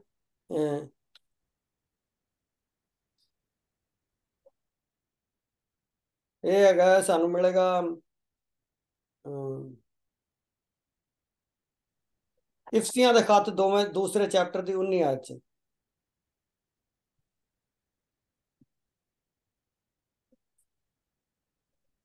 ਕੋਈ ਹੈ? ਪੜੋਗੇ ਕੋਈ? हाँ जी, हाँ जी। इफ्सियां दा खत दूसरा चैप्टर 19 आयत। ग्रंथियां तो बहुत, हाँ जी। दूसरा चैप्टर ਉਹਦੀ 19 है। हाँ जी, 19 आयत इफ्सियां दा खत। ਜੀ। ਸੋ ਹੁਣ ਤੋਂ ਤੁਸੀਂ ਓਪਰੇ ਤੇ ਪਰਦੇਸੀ ਨਹੀਂ, ਸਗੋਂ ਸੰਤਾਂ ਦੇ ਵਤਨੀ ਅਤੇ ਪਰਮੇਸ਼ਵਰ ਦੇ ਘਰਾਣੇ ਹੋ ਅਤੇ ਰਸੂਲਾਂ ਅਤੇ ਨਬੀਆਂ ਦੀ ਨੀਂਹ ਉੱਤੇ ਬਣੇ ਹੋ, ਜਿਹਦੇ ਖੂੰਜੇ ਦਾ ਪੱਥਰ ਆਪ ਯਿਸੂ ਮਸੀਹ ਹੈ। हाँ, ਆਮੀਨ। आमीन आमीन। ਤੇ ਪ੍ਰਭੂ ਯਿਸੂ ਮਸੀਹ ਸਾਡਾ ਗਵਾਹ ਵੀ ਹੈ, ਤੇ ਪ੍ਰਭੂ ਯਿਸੂ ਮਸੀਹ ਸਾਡਾ ਕੋਨੇ ਦੇ ਸਿਰੇ ਦਾ ਪੱਥਰ ਵੀ ਹੈ। ਤੇ ਜੀ ਉਹ ਚਟਾਨ ਹੈ ਇੱਕ। ਜੀ। ਪ੍ਰਭੂ ਯਿਸੂ ਮਸੀਹ ਨੇ ਕਿਹਾ ਕਿ ਅਕਲਮੰਦ ਨੇ ਆਪਣਾ ਘਰ ਜਿਹੜਾ ਚਟਾਨ ਤੇ ਬਣਾਇਆ। ਚਟਾਨ ਕੀ ਹੈ? ਉਹ ਪ੍ਰਭੂ ਯਿਸੂ ਮਸੀਹ ਹੈ। ਉਹਦਾ ਅੱਗੇ ਜਾ ਕੇ ਪਿਛਲੀਆਂ ਕਿਤਾਬਾਂ 'ਚ ਅਸੀਂ ਜ਼ਿਕਰ ਪੜ੍ਹਨੇ ਆ ਕਿ ਜਦੋਂ ਪਾਣੀ ਨਹੀਂ ਸੀ ਲੱਭਿਆ, ਜਦੋਂ ਇਸਰਾਈਲੀਆਂ ਨੂੰ, ਤੇ ਉਹਨਾਂ ਨੇ ਦੂਸਰੀ ਕਿਤਾਬ ਹੈਗੀ ਹੈ ਐਕਸਡਸ, ਯਾਨੀ ਕਿ ਖਰੂਜ ਦੀ ਖੂਜ। ਕਿਤਾਬ, ਜੀ। ਕੂਚ ਦੀ ਕਿਤਾਬ 'ਚ ਲਿਖਿਆ ਕਿ ਉਹਨਾਂ ਨੇ ਉਹ ਪੱਥਰ ਉਹਦੇ ਤੇ ਸੋਟੀ, ਮੂਸਾ ਨੇ ਸੋਟੀ ਮਾਰੀ ਸੀ, 2 ਵਾਰੀ ਸੋਟੀ ਮਾਰੀ ਨਾ, तो चो पानी, ਜੀ। चट्टान चो पानी निकल आया। ठीक है, यानी कि पत्थर चो पानी निकल आया। प्रभु यीशु मसीह जिदा जिन्हें कहा कि जेड़ा कोई त्याहाया है ਤੁਹਾਡੇ चो, इफ एनीवन थर्स्टी, अगर कोई प्यासा हो तो मेरे पास आकर पिए, और उसके अंदर से जीवन जीवन जल की नदियां जारी हो जाएंगी। इस तरह करके लिखा ना कि इफ अगर कोई प्यासा हो तो मेरे पास आए और पिए। उन्हें जड़ी ਖੂਹ ਦੇ ਉੱਤੇ ਪ੍ਰਭੂ ਯਿਸੂ ਮਸੀਹ ਨੂੰ ਔਰਤ ਮਿਲੀ ਸੀ, ਤੇ ਉਹਨੇ, ਪ੍ਰਭੂ ਯਿਸੂ ਮਸੀਹ ਨੇ ਉਹਨੇ ਕਿਹਾ ਕਿ ਜਿਹੜਾ ਪਾਣੀ, ਇਹ ਪਾਣੀ ਜਿਹੜਾ ਤੂੰ ਕੱਢਣੀ ਪਈ ਹੈ, ਜਿਹੜਾ ਇਹਦੇ ਚੋਂ ਪੀਏਗਾ ਉਹ ਫਿਰ ਤਿਹਾਇਆ ਹੋਏਗਾ, ਫਿਰ ਪਿਆਸਾ ਹੋਏਗਾ। ਪਰ ਜਿਹੜਾ ਪਾਣੀ ਉਹਨੂੰ ਮੈਂ ਦਵਾਂਗਾ, ਉਹ ਜਿਹੜਾ ਉਹ ਪਾਣੀ ਪੀਏਗਾ ਜਿਹੜਾ ਮੈਂ ਦਵਾਂਗਾ, ਉਹ ਅਬ ਤੱਕ ਕਦੀ ਤਿਹਾਇਆ ਨਹੀਂ ਹੋਏਗਾ, ਬਲਕਿ ਉਹ ਪਾਣੀ ਉਹਦੇ ਅੰਦਰ ਜਿਹੜਾ ਪਾਣੀ ਦੇ ਚਸ਼ਮੇ ਬਣ ਜਾਣਗੇ, ਯਾਨੀ ਕਿ ਉਹ ਸੋਤੇ ਬਣ ਜਾਣਗੇ ਪਾਣੀ ਦੇ। ਤੇ ਪ੍ਰਭੂ ਯਿਸੂ ਮਸੀਹ ਇੱਕ ਐਸੀ ਚਟਾਨ ਔਰ ਐਸਾ ਪੱਥਰ ਹੈ ਕਿ ਉਹਦੇ ਵਿੱਚੋਂ ਪਾਣੀ ਦੇ ਸੋਤੇ ਜਿਹੜੇ ਨੇ ਉਹ ਸਾਡੇ ਜੀਵਨ ਨੂੰ ਕੀ ਕਰਦੇ ਨੇ, ਸੈਰਾਬ ਕਰਦੇ ਨੇ। ਅਸੀਂ ਵੀ, ਸਾਡੇ ਚੋਂ ਵੀ ਜ਼ਿੰਦਗੀ ਦੇ ਪਾਣੀ ਦੀਆਂ ਨਦੀਆਂ ਜਾਰੀ ਹੋ ਜਾਂਦੀਆਂ ਨੇ। ਤੇ ਬ੍ਰਦਰ ਮੈਂ ਪੜੂ। ਹਾਂਜੀ। ਹਮ, ਚਟਾਨ ਚੋਂ ਪਾਣੀ ਕੱਢਣਾ ਮਿਲ ਗਿਆ। ਮਿਲ ਗਿਆ, ਪੜੋ। ਤਾਂ ਮੂਸਾ ਨੇ ਯਹੋਵਾ ਨੂੰ ਉੱਚੀ ਦੇ ਪੁਕਾਰ ਕੇ ਆਖਿਆ ਕਿ ਮੈਂ ਇਹਨਾਂ ਲੋਕਾਂ ਲਈ ਕੀ ਕਰਾਂ, ਇਹ ਤਾਂ ਮੈਨੂੰ ਥੋੜੇ ਚਿਰਾਂ ਤੱਕ ਵੱਟੇ ਮਾਰਨਗੇ। ਫੇਰ ਯਹੋਵਾ ਨੇ ਮੂਸਾ ਨੂੰ ਆਖਿਆ, ਪ੍ਰਜਾ ਦੇ ਅੱਗੋਂ ਦੀ ਲੰਘ, ਆਪਣੇ ਸੰਗ ਇਸਰਾਏਲ ਦੇ ਬਜ਼ੁਰਗਾਂ ਨੂੰ ਲੈ ਤੇ ਆਪਣੀ ਲਾਠੀ ਨੂੰ ਜਿਹੜੇ ਦਰਿਆ ਉੱਤੇ ਮਾਰਿਆ ਸੀ ਹੱਥ ਵਿੱਚ ਲੈ ਤੇ ਚੱਲ। ਤੇ ਵੇਖ, ਮੈਂ ਤੇਰੇ ਅੱਗੇ ਹੋਰੇਬ ਦੀ ਚਟਾਨ ਉੱਤੇ ਖੜਾ ਹੋਵਾਂਗਾ। ਤੂੰ ਚਟਾਨ ਨੂੰ ਮਾਰੀ ਤਾਂ ਉਸ ਵਿੱਚੋਂ ਪਾਣੀ ਨਿਕਲੇਗਾ ਤਾਂ ਜੋ ਪ੍ਰਜਾ ਪੀਵੇ। ਤਾਂ ਮੂਸਾ ਨੇ ਇਸਰਾਏਲ ਦੇ ਬਜ਼ੁਰਗਾਂ ਦੇ ਸਨਮੁਖ ਤਿਵੇਂ ਹੀ ਕੀਤਾ। ਹਾਂ, ਆਮੀਨ। ਆਮੀਨ ਆਮੀਨ। ਪਰ ਅੱਗੇ ਜਾ ਕੇ ਅਸੀਂ ਪੜ੍ਹਦੇ ਤੇ ਥੋੜਾ ਜਿਹਾ ਸਾਨੂੰ ਹੋਰ ਪਤਾ ਲੱਗਦਾ ਕਿ ਉਹਨੇ ਇੱਕ ਵਾਰੀ, ਖੁਦਾ ਨੇ, ਪਰਮੇਸ਼ਰ ਨੇ ਕਿਹਾ ਸੀ, ਤੇ ਉਹਨੇ 2 ਵਾਰੀ ਸੋਟੀ ਮਾਰੀ ਸੀ, ਜਿਹਦੀ ਵਜ੍ਹਾ ਨਾਲ ਉਹ ਬਾਅਦ ਚ ਮੂਸਾ ਲਈ ਵੀ ਮੁਸ਼ਕਲ ਪੈਦਾ ਹੋ ਗਈ ਸੀ। ਤੇ ਬਹਰਹਾਲ, ਗੱਲ ਕਰਨ ਦਾ ਮਤਲਬ ਹੈ ਕਿ ਚਟਾਨ ਦੇ ਵਿੱਚੋਂ, ਪੱਥਰ ਦੇ ਵਿੱਚੋਂ ਪਰਮੇਸ਼ਰ ਨੇ ਕੀ ਕੀਤਾ, ਸਾਡੇ ਲਈ ਪਾਣੀ ਦੀਆਂ ਨਦੀਆਂ ਜਾਰੀ ਕੀਤੀਆਂ। ਇੱਥੇ ਸਾਨੂੰ ਪਤਾ ਲੱਗਦਾ ਪਿਆ ਕਿ ਯਸ਼ੂਆ ਨੇ ਪੱਥਰ ਨੂੰ ਖੜਾ ਕੀਤਾ। ਉਹਨੇ ਕਿਹਾ ਕਿ ਤੁਹਾਡੇ ਤੇ ਗਵਾਹੀ ਦੇਗਾ ਜੋ ਕੁਝ ਗੱਲਾਂ ਅੱਜ ਮੈਂ ਤੁਹਾਨੂੰ ਕੀਤੀਆਂ। ਆਖਰੀ ਚੰਦ ਕੁਝ ਆਤਾ ਮੈਂ ਪੜ੍ਹ ਰਿਹਾ ਜਿੱਥੇ ਸਾਨੂੰ ਪਤਾ ਲੱਗਦਾ कि यशवा की मौत किदा हुई। और इन 29 आयत च लिखा, और इन बातों के बाद यूं हुआ कि नूह का बेटा यशवा खुदावंद का बंदा 110 बरस का होकर रहलत कर गया।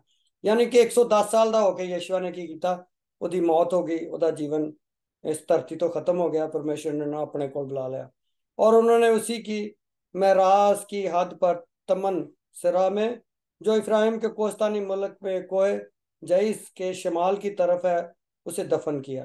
ਜਿਹੜੀ ਮਿਰਾਸ ਉਹਨੂੰ ਮਿਲੀ ਸੀ ਉੱਥੇ ਹੀ ਉਹਨੂੰ ਦਫਨ ਕਰਤਾ, यानी ਉਹਨੂੰ दबा दिता गया। और इसराइली खुदाम की प्रस्तश यशवा के जीते जी और उन बुजुर्गों के जीते जी करते रहे जो यशवा के बाद जिंदा रहे, और खुदाम के सब कामों से जो उसने इसराइलियों के लिए किए वाकफ थे। और उन्होंने यूसुफ की हड्डियों को, जिनको बनी इसराइल मिस्र से ले आए थे, सिक्कम में उस जमीन के किता में दफन किया, जिसे यशवा ने सिक्कम के बाप हमूर के बेटों से चांदी के 100 सिक्कों में खरीदा था, और वो जमीन बनी यूसुफ की महराज ठहरी। हम ਹੁਣ देखो कि उतो यूसुफ ਦੀਆਂ ਹੱਡੀਆਂ ਜਿਹੜੀਆਂ ਮਿਸਰ ਚੋਂ ਲਾਇਆ ਸੀ, ਤੁਹਾਨੂੰ ਯਾਦ ਹੋਏਗਾ ਇਸ ਗੱਲ ਦਾ। ਤੇ ਯੂਸਫ ਦੀਆਂ ਹੱਡੀਆਂ ਜਿਹੜੀਆਂ ਨੇ ਉਹਨੂੰ ਵੀ ਉਹਨਾਂ ਨੇ ਉੱਥੇ ਨਹੀਂ ਛੱਡਿਆ। ਤੁਹਾਨੂੰ ਪਤਾ ਕਿ ਹੱਡੀਆਂ ਜਿਹੜੀਆਂ ਨੇ, ਹੁਣ ਪਤਾ ਨਹੀਂ ਮੇਰੇ ਕੋਲ ਥੋੜਾ ਟਾਈਮ ਹੈ ਜਾਂ ਨਹੀਂ ਹੈ, ਵੇ ਨਨੀ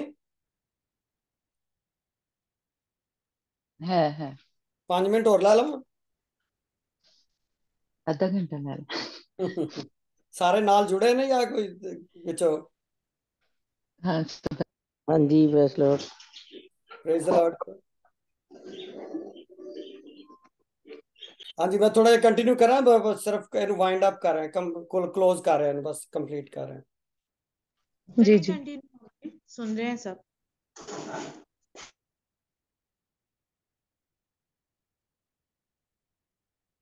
अच्छा, ਇਹ ਕਿਸੇ ਨੂੰ ਅਗਰ ਯਾਦ ਹੋਵੇ,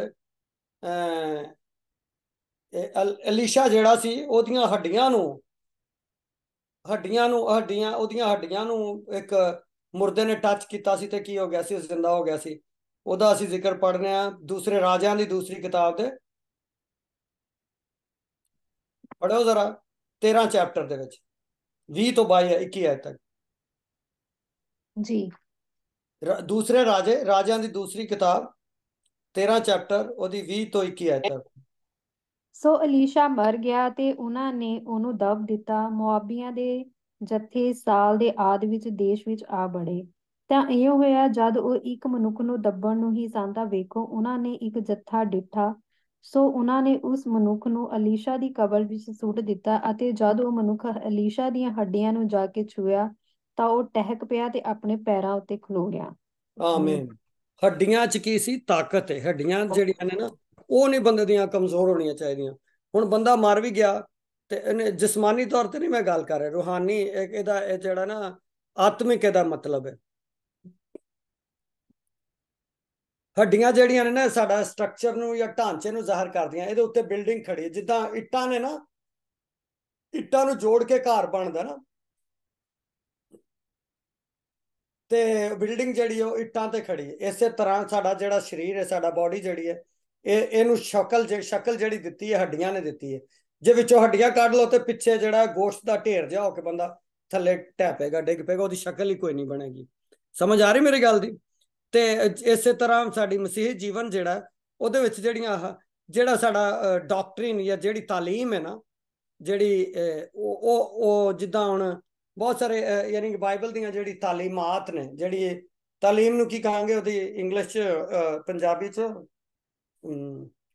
ਸਿੱਖਿਆ ਜਿਹੜੀ ਉਹਦੀ, ਤੇ ਉਹ ਜਿਹੜੀ ਹੈ ਨਾ ਉਹ ਹੱਡੀਆਂ ਨੂੰ ਜ਼ਾਹਿਰ ਕਰਦੀ ਹੈ, ਜਿਹਦੇ ਤੇ ਬਿਲਡਿੰਗ ਜਾਂ ਇਮਾਰਤ ਖੜੀ ਹੁੰਦੀ ਹੈ। ਤੁਸੀਂ ਅੰਦਾਜ਼ਾ ਕਰ ਲਓ, ਸੋਚੋ ਜ਼ਰਾ ਆਪਣੇ ਧਿਆਨ 'ਚ ਕਿ ਤੁਹਾਡੇ ਜਿਸਮ 'ਚ ਸਾਰੀਆਂ ਹੱਡੀਆਂ ਨਿਕਲ ਜਾਣ ਤੇ ਤੁਸੀਂ ਜੋ ਕੁਝ ਨਜ਼ਰ ਆਉਂਦੇ ਉਹ ਹੋਗੇ, ਜਾਂ ਥੱਲੇ ਜਿਸ ਤਰ੍ਹਾਂ ਕੱਪੜਾ ਥੱਲੇ ਇਸ ਤਰ੍ਹਾਂ ਜ਼ਮੀਨ 'ਚ ਸੁੱਟੋ ਤੇ ਢੇਰ ਬਣ ਜਾਏਗਾ ਥੱਲੇ ਜਾ ਕੇ। ਇਸੇ ਤਰ੍ਹਾਂ ਸਾਡੀ ਬੋਡੀ ਜਿਹੜੀ ਹੈ ਉਹ ਮਤਲਬ ਢੇਰ ਬਣ ਜਾਏਗੀ, ਉਹਦੇ ਤੇ ਕੋਈ ਸ਼ਕਲ ਸੂਰਤ ਨਹੀਂ ਰਹੇਗੀ। ਸਾਡੀ ਜਿਹੜੀ ਸ਼ਕਲ ਤੇ ਸੂਰਤ ਹੈ ਉਹ, ਜਾਂ ਸਾਡਾ ਜਿਹੜਾ ਸਾਡਾ ਫਿਗਰ ਹੈ, ਉਹ ਹੱਡੀਆਂ ਦੀ ਵਜ੍ਹਾ ਨਾਲ ਖਲੋਤਾ ਰਹਿੰਦਾ। ਤੇ ਹੱਡੀਆਂ ਜਿਹੜੀਆਂ ਨੇ, ਉਹਨਾਂ ਨੇ ਕੀ ਕੀਤਾ ਕਿ ਯੂਸਫ ਦੀਆਂ ਹੱਡੀਆਂ ਨੂੰ ਵੀ ਉੱਥੇ ਗੁਲਾਮੀ ਦੀ ਜ਼ਮੀਨ ਜਿਹੜੀ ਸੀ, ਜਿੱਥੇ ਉਹ ਗੁਲਾਮ ਹੋ ਕਰ ਗਏ ਸਨ ਮਿਸਰ 'ਚ, ਉੱਥੇ ਉਹਨਾਂ ਨੇ ਉਹਦੀ ਹੱਡੀਆਂ ਨੂੰ ਵੀ ਉੱਥੇ ਨਹੀਂ ਛੱਡਿਆ, ਬਲਕਿ ਉਹਨੂੰ ਨਾਲ ਲੈ ਉਹਨਾਂ ਨੇ ਆਪਣੇ ਵਾਅਦੇ ਦੀ ਜ਼ਮੀਨ 'ਚ ਉਹਨੂੰ ਕੀ ਕੀਤਾ? ਦਫਨ ਕੀਤਾ। ਤੇ ਇਸੇ ਤਰ੍ਹਾਂ ਅਸੀਂ ਹੱਡੀਆਂ ਦੇ ਬਾਰੇ 'ਚ ਅਗਰ ਅੱਜ ਪੜ੍ਹਦੇ ਹਾਂ ਕਿ ਅਲੀਸ਼ਾ ਜਿਹੜਾ, ਉਹਦੀਆਂ ਹੱਡੀਆਂ ਆਪ ਹੀ ਤੋਂ ਮਰ ਗਿਆ, ਜਿੱਤੋਂ ਜ਼ਾਹਿਰ ਹੁੰਦਾ ਕਿ ਕਈ ਵਾਰੀ ਅਸੀਂ ਜਿਸਮਾਨੀ ਤੌਰ ਤੇ ਕਮਜ਼ੋਰ ਹੋ ਜਾਂਦੇ ਹਾਂ, ਪਰ ਫਿਰ ਵੀ ਅਸੀਂ ਦੂਸਰਿਆਂ ਲਈ ਕੀ ਕਰਨਾ ਹੈ? ਬਰਕਤ ਦਾ ਬਾਇਸ ਬਣਦੇ ਰਹਿੰਦੇ ਹਾਂ ਦੂਸਰਿਆਂ ਲਈ। ਮਤਲਬ ਮਾਂ ਪਿਓ ਬੁੱਢੇ ਵੀ ਹੋ ਕੇ ਆਪਣੇ ਬੱਚਿਆਂ ਲਈ ਕੀ ਕਰਦੇ ਆ? ਦੁਆ ਤੇ ਪ੍ਰਾਰਥਨਾ ਕਰਦੇ ਰਹਿੰਦੇ ਆ। ਉਹ ਦਿਲ 'ਚ ਭਾਵੇਂ ਉਹਨਾਂ ਕੋਲੋਂ ਬੋਲਿਆ ਜਾਵੇ ਜਾਂ ਨਾ ਬੋਲਿਆ ਜਾਵੇ, ਉੱਠਿਆ ਜਾਵੇ ਜਾਂ ਨਾ ਉੱਠਿਆ ਜਾਵੇ, ਉਹ ਬੱਚੇ ਕੋਲ ਆਉਂਦੇ, ਉਹਨਾਂ ਦੇ ਸਿਰ ਤੇ ਕੀ ਕਰਦੇ? ਪਿਆਰ ਦਾ ਹੱਥ ਰੱਖਦੇ ਉਹਨਾਂ ਤੇ। ਆਪ ਹੀ ਭਾਵੇਂ ਮਰ ਰਹੇ ਹੋਣ ਤੇ ਕੀ ਕਰਦੇ ਨੇ ਮਾਂ ਪਿਓ? ਕੀ ਕਰਦੇ ਨੇ? ਉਹਨਾਂ ਆਪਣੇ ਬੱਚਿਆਂ ਲਈ ਫੇਰ ਵੀ ਬਰਕਤ ਦੀ ਔਰ ਆਸ਼ੀਸ਼ ਦੀ ਪ੍ਰਾਰਥਨਾ ਤੇ ਦੁਆ ਕਰਦੇ ਰਹਿੰਦੇ। ਮਾਂ ਪਿਓ ਮਤਲਬ ਬਿਸਤਰੇ ਤੋਂ ਉੱਠਣ ਜੋਗੇ ਨਾ ਵੀ ਹੋਣ, ਇਹਦਾ ਮਤਲਬ ਹੈ ਕਿ ਉਹਨਾਂ ਦੀਆਂ ਹੱਡੀਆਂ 'ਚ ਫਿਰ ਵੀ ਤਾਕਤ ਹੈ ਵੇ। ਜੇ ਮਤਲਬ ਸਾਡਾ ਜਿਹੜਾ ਆਤਮਿਕ ਜਿਹੜਾ ਰਿਸ਼ਤਾ ਪਰਮੇਸ਼ਵਰ ਦੇ ਨਾਲ, ਇਹ ਉਹਨੂੰ ਜ਼ਾਹਿਰ ਕਰਦਾ। ਤੇ ਜਿਹਦਾ ਹੁਣ ਅੱਜ ਅਸੀਂ ਜ਼ਿਕਰ ਪੜ੍ਹਨੇ ਆ ਕਿ ਹੱਡੀਆਂ ਜਿਹੜੀਆਂ ਨੇ ਉਹ ਗੈਰ ਕੌਮਾਂ ਔਰ ਐਸੀ ਜ਼ਮੀਨ 'ਚ ਨਾ ਰਹਿਣ ਜਿਹੜੀ ਵਾਅਦੇ ਦੀ ਜ਼ਮੀਨ ਨਹੀਂ। ਅਸੀਂ ਵਾਅਦੇ ਦੀ ਜ਼ਮੀਨ, ਸਾਡੀ ਜਿਹੜੀ ਵਾਅਦੇ ਦੀ ਜ਼ਮੀਨ, ਸਾਡੀ ਜਿਹੜੀ ਵਾਅਦੇ ਦੀ ਮਿਰਾਸ ਜਾਂ ਜਿਹੜੀ ਮਿਲਕ ਜਿਹੜੀ ਹੈ, ਉਹ ਕੀ ਹੈ? ਸਾਡਾ ਪ੍ਰਭੂ ਯਿਸੂ ਮਸੀਹ, ਪਰਮੇਸ਼ਵਰ ਸਾਡਾ ਪ੍ਰਭੂ ਯਿਸੂ ਮਸੀਹ ਹੈ। ਉਹ ਸਾਡੀ ਜ਼ਮੀਨ ਹੈ, ਉਹ ਸਾਡੀ ਮਿਰਾਸ ਹੈ, ਜਾਂ ਉਹ ਸਾਡੀ ਮਿਲਕ ਹੈ। ਅਸੀਂ ਉਹਦੇ 'ਚ ਆ ਕੇ ਦਫਨ ਹੋਣਾ। ਪ੍ਰਭੂ ਯਿਸੂ ਮਸੀਹ 'ਚ ਮੁਬਾਰਕ ਨੇ ਉਹ ਮੁਰਦੇ ਜਿਹੜੇ ਅੱਜ ਤੋਂ ਪ੍ਰਭੂ ਯਿਸੂ ਮਸੀਹ 'ਚ ਮਰਦੇ ਨੇ। ਸਾਡੀਆਂ ਹੱਡੀਆਂ ਜਿਹੜੀਆਂ ਪ੍ਰਭੂ ਯਿਸੂ ਮਸੀਹ ਦੇ ਵਿੱਚ ਉਸ ਜ਼ਮੀਨ 'ਚ ਪਵਸਤ ਹੋਣ, ਜਿਹੜੀ ਕਿ ਨਾ ਜਿਹਦਾ ਅੰਤ ਨਹੀਂ ਹੋਣ ਵਾਲਾ। ਇਸੇ ਲਈ ਉਹਨਾਂ ਨੇ ਯੂਸਫ ਦੀਆਂ ਹੱਡੀਆਂ ਨੂੰ ਕੀ ਕੀਤਾ? ਗੁਲਾਮੀ ਦੀ ਜ਼ਮੀਨ 'ਚੋਂ ਕੱਢ ਕੇ ਤੇ ਆਜ਼ਾਦੀ ਦੀ ਜ਼ਮੀਨ 'ਚ ਲੈ ਕੇ ਆਏ, ਜਾਂ ਵਾਅਦੇ ਦੀ ਜ਼ਮੀਨ 'ਚ ਲੈ ਕੇ ਆਏ, ਔਰ ਉੱਥੇ ਉਹਨਾਂ ਨੇ ਦਫਨ ਕੀਤਾ। ਤੇ ਉਸ ਤੋਂ ਬਾਅਦ ਅਸੀਂ ਪੜ੍ਹਨੇ ਆਖਰੀ आयत में पढ़ने लगे, और हारून के बेटे अलीअजर ने रहलत की और उन्होंने उसे उसके बेटे फिनहास की पहाड़ी पर दफन किया, जो इब्राहिम की कोहस्तानी मुल्क में उसे दी गई थी। ਤੇ ਅਸੀਂ ਵੇਖਦੇ ਹਾਂ ਕਿ ਜਿਹੜਾ ਹੁਣ ਹਾਰੂਨ ਦਾ ਜਿਹੜਾ ਮੁੰਡਾ ਸੀ ਅਲੀਐਜ਼ਰ, ਉਹਦੀ ਵੀ ਅੱਗੋਂ ਹੁਣ ਮੌਤ ਹੋ ਗਈ। ਇਸ ਚੈਪਟਰ ਦੇ ਵਿੱਚ ਅਸੀਂ ਪੜ੍ਹਨੇ ਆ ਕਿ ਯਸ਼ਵਾ ਵੀ ਜਿਹੜਾ ਕਿ ਇੱਕ ਪੋਲੀਟੀਕਲ ਲੀਡਰ ਵੀ ਸੀ ਤੇ ਰੂਹਾਨੀ ਲੀਡਰ ਤੇ ਹੈ ਸੀ, ਲੇਕਿਨ ਅਲੀਐਜ਼ਰ ਜਿਹੜਾ ਸੀ ਉਹਦੀ ਖਿਦਮਤ ਜਿਹੜੀ ਸੀ ਕਹਾਨਤ ਦੀ, ਯਾਨੀ ਕਿ ਉਹ ਜਾਜਕ ਸੀ, ਮਹਾਨ ਜਾਜਕ ਜਿੱਦਾਂ ਕਹਿ ਸਕਦੇ ਤੁਸੀਂ, ਤੇ ਕਾਹਨ ਸੀ। ਯਾਨੀ ਕਿ ਹੁਣ ਇੱਥੇ ਇਸ ਚੈਪਟਰ ਦੇ ਵਿੱਚ ਅਸੀਂ ਵੇਖਦੇ ਹਾਂ ਕਿ ਦੋ ਆਫਿਸ ਜਿਹੜੇ ਨੇ ਜਾਂ ਦੋ ਲੀਡਰ ਜਿਹੜੇ ਨੇ ਉਹ ਜ਼ਮੀਨ ਤੋਂ ਚੁੱਕ ਲਿੱਤੇ ਗਏ ਨੇ। ਜਿਹੜਾ ਇੱਕ ਪੋਲੀਟੀਕਲ ਲੀਡਰ ਸੀ, ਜਿਹੜਾ ਜੰਗੀ ਲੀਡਰ ਸੀ ਯਸ਼ਵਾ, ਇਸ ਜ਼ਮੀਨ ਤੋਂ ਚੁੱਕ ਲਿਆ ਗਿਆ ਉਹਨਾਂ ਦੇ ਦਰਮਿਆਨ ਤੋਂ। ਔਰ ਉਸ ਤੋਂ ਬਾਅਦ ਨਾਲ ਹੀ ਵੇਖਦੇ ਹਾਂ ਕਿ ਕਾਹਨ ਜਿਹੜਾ ਸੀ ਜਾਂ ਜਿਹਦੀ ਖਿਦਮਤ ਮਹਾਨ ਜਾਜਕ ਦੀ ਸੀ, ਉਹਨੂੰ ਵੀ ਇਸ ਜ਼ਮੀਨ ਤੋਂ ਖੁਦਾ ਨੇ ਚੁੱਕ ਲਿਆ ਗਿਆ। ਯਾਨੀ ਮਤਲਬ ਗੱਲ ਕਰਨ ਦਾ ਹੈ ਕਿ ਖੁਦਾ ਦੇ ਕੰਮ ਜਿਹੜੇ ਨੇ ਉਹ ਲੋਕਾਂ ਤੇ ਡਿਪੈਂਡ ਨਹੀਂ ਕਰਦੇ। ਸਾਰਿਆਂ ਨੇ ਆਣਾ ਚਲੇ ਜਾਣਾ, ਆਪਣੀ ਆਪਣੀ ਖਿਦਮਤ ਕਰਕੇ ਇਸ ਧਰਤੀ ਤੋਂ ਸਾਰਿਆਂ ਨੇ ਚਲੇ ਜਾਣਾ।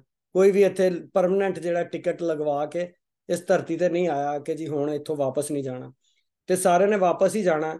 ਜਿਹਨੇ ਭੇਜਿਆ याकूब कहता है कि ही गिव्स, उसी ने दिया और उसी ने लिया और उसी का नाम मुबारक हो। सो परमेश्वर ने दिता, उन्हें अपनी खिदमत करवाई और उन्हें अपने को बुला लिया, और उस तो बाद ਉਹਦਾ ਹੀ ਨਾਂ ਕਿਹੜਾ ਜੀ ਹੈ ਕੀ ਹੈ, ਉਹਦਾ ਹੀ ਨਾਂ ਜਪਿਆ ਜਾਏ ਜਾਂ ਉਹਦੇ ਨਾਂ ਨੂੰ ਦੀ ਮੁਬਾਰਕ ਹੋਵੇ। ਤੇ ਪਰਮੇਸ਼ਰ ਤੁਹਾਨੂੰ ਸਾਰਿਆਂ ਨੂੰ ਇਸ ਕਲਾਮ ਦੇ ਵਸੀਲੇ ਨਾਲ ਬਰਕਤ ਦੇਵੇ। ਤੇ ਅੱਜ ਪਤਾ नहीं, आई बिलीव के सारे बाकी जो उर्दू बोलते हैं या हिंदी बोलते हैं उनको भी समझ आई होगी। तो बस सम हो आज मैं ज़्यादा पंजाबी च ही रहा थे। खुदा तुहानू सारिਆਂ ਨੂੰ बरकत दे। ते I will open up for some, यानी कि थोड़े कोई अगर कोई क्वेश्चन है तो वो तुसी कर सकते हो, ਉਹਦੇ ਤੇ ਗੱਲਬਾਤ ਕਰ ਲੈਣੇ। ਉਸ ਤੋਂ ਬਾਅਦ ਅੱਜ ਦਾ ਕਲਾਮ ਜਿਹੜਾ ਔਰ ਅੱਜ ਦੀ ਕਿਤਾਬ ਵੀ ਜਿਹੜੀ ਹੈ ਉਹ ਖਤਮ ਹੋਈ। ਤੇ ਇਟਸ ਸੋ ਬਿਊਟੀਫੁਲ, ਬੜੀ ਮੈਨੂੰ ਤੇ ਇਸ ਕਲਾਮ ਤੋਂ, ਇਸ ਕਿਤਾਬ ਤੋਂ ਨਵੇਂ ਸਿਰੇ ਤੋਂ ਬੜੀ ਬਰਕਤ ਮਿਲੀ ਹੈ। ਜਿਹੜੀ ਯਸ਼ਵਾ ਦੀ ਕਿਤਾਬ ਅਸੀਂ ਪੜ੍ਹੀ ਹੈ, ਮੈਨੂੰ ਜ਼ਾਤੀ ਤੌਰ ਤੇ ਪਰਸਨਲੀ ਆਈ ਲਰਨਡ, ਮੈਂ ਬਹੁਤ ਕੁਝ ਸਿੱਖਿਆ ਇਸ ਕਿਤਾਬ ਦੇ ਵਿੱਚੋਂ। ਐਤਕੀ ਜਦੋਂ ਮੈਂ ਪੜ੍ਹੀ, ਪਹਿਲੇ ਵੀ ਪੜ੍ਹੀ ਸੀ, ਪਰ ਐਤਕੀ ਮੈਨੂੰ ਹੁਣ ਤੁਹਾਡੇ ਨਾਲ ਪੜ੍ਹ ਕੇ ਸਾਰੇ ਨਾਲ ਬਹੁਤ ਅੱਛਾ ਲੱਗਾ। ਤੇ ਗॉड खुदा ने बड़े यानी कि बहुत चीज़ां वाजे कीतियां। तो खुदा तुहानू सारिਆਂ ਨੂੰ ਇਸ ਕਲਾਮ ਦੇ ਵਸੀਲੇ ਨਾਲ ਔਰ ਇਸ ਕਿਤਾਬ ਦੀ ਬਰਕਤ ਦੇ ਵਸੀਲੇ ਨਾਲ ਬਰਕਤ ਦੇ। ਆਮੀਨ। ਤੇ I will open up for some test, यानी ਕੋਈ ਜਿਨ੍ਹਾਂ ਨੇ ਇਸ ਕਿਤਾਬ ਦੀ ਸਟੱਡੀ ਨੂੰ ਪੂਰੇ ਸ਼ੁਰੂ ਤੋਂ यानी कि ਵਿੱਚ ਵੀ ਲੈਂਦੇ ਰਹਿਣਾ, ਤੇ ਯਕੀਨਨ ਸਾਰਿਆਂ ਨੂੰ ਬਰਕਤ ਮਿਲੇਗੀ खुदा ਦੀ ਬਰਕਤ। ਆਮੀਨ। तो आई विल ओपन अप, अगर कोई किसी से सवाल है तो अपना माइक ऑन करके या कोई गलबात करना चाहे तो कर सकते। ते आज यशवा की किताब जी खत्म हो गई।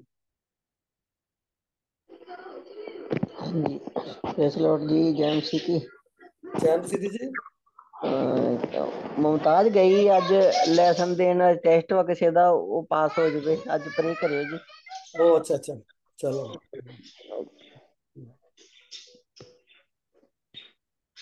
करना है आंटी जी।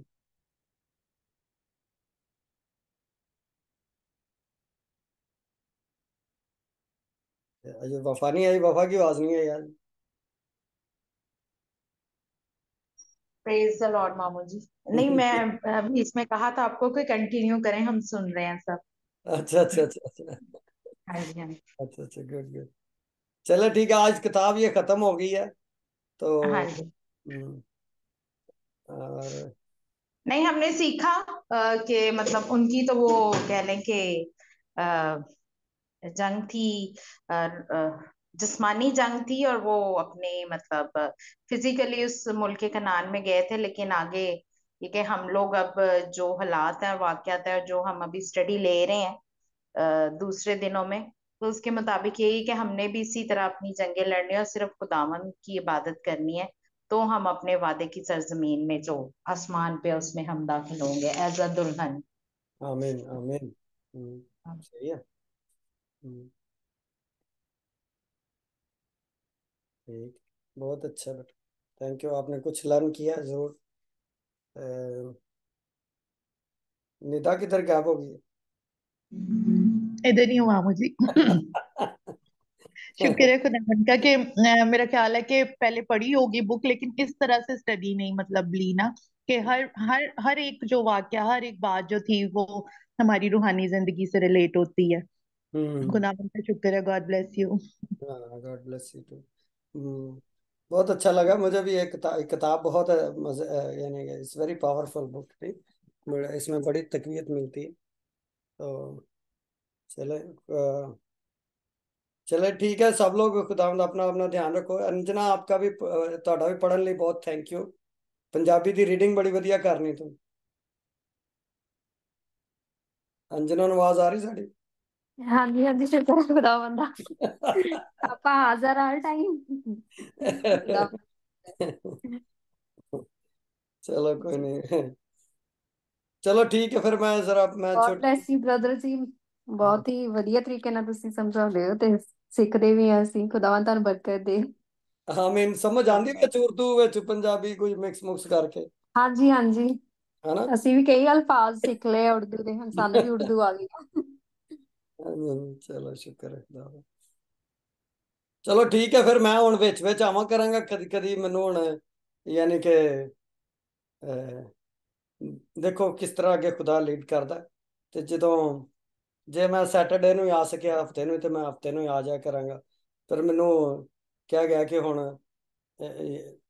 ਜਦੋਂ ਮਰਜ਼ੀ ਵਿੱਚ ਆ ਜਾਇਆ ਕਰੋ, ਆ जाया करो ਜਦੋਂ ਮੇਰੇ ਕੋਲ टाइम है। हम आपको 2 दिन के लिए कहा था, आप कह रहे हैं मैं एक दिन भी आया करूंगा बीच बीच में। और ना रेगुलर डेज में थोड़ा सा फिर वो कई दफा मैं बीच में स्किप हो जाता हूँ, तो फिर वो जरा ठीक नहीं लग रहा कि मेरे ना नहीं, आपका साथी बहुत स्ट्रांग है, साथ वाला, वो कौन। कर लेते हैं मैनेज।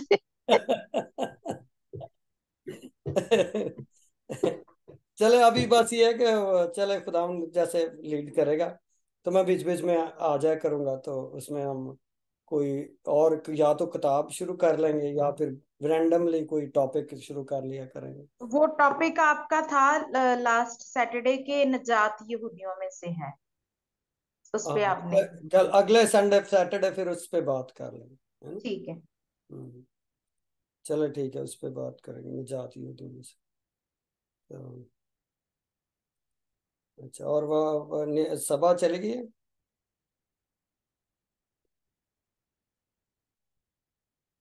नहीं मामू, यहीं पे हूँ मैं। अच्छा अच्छा। मामू फिर ऐसे जो ये रैंडम वाला आप कह रहे हैं ना, ये अच्छा है।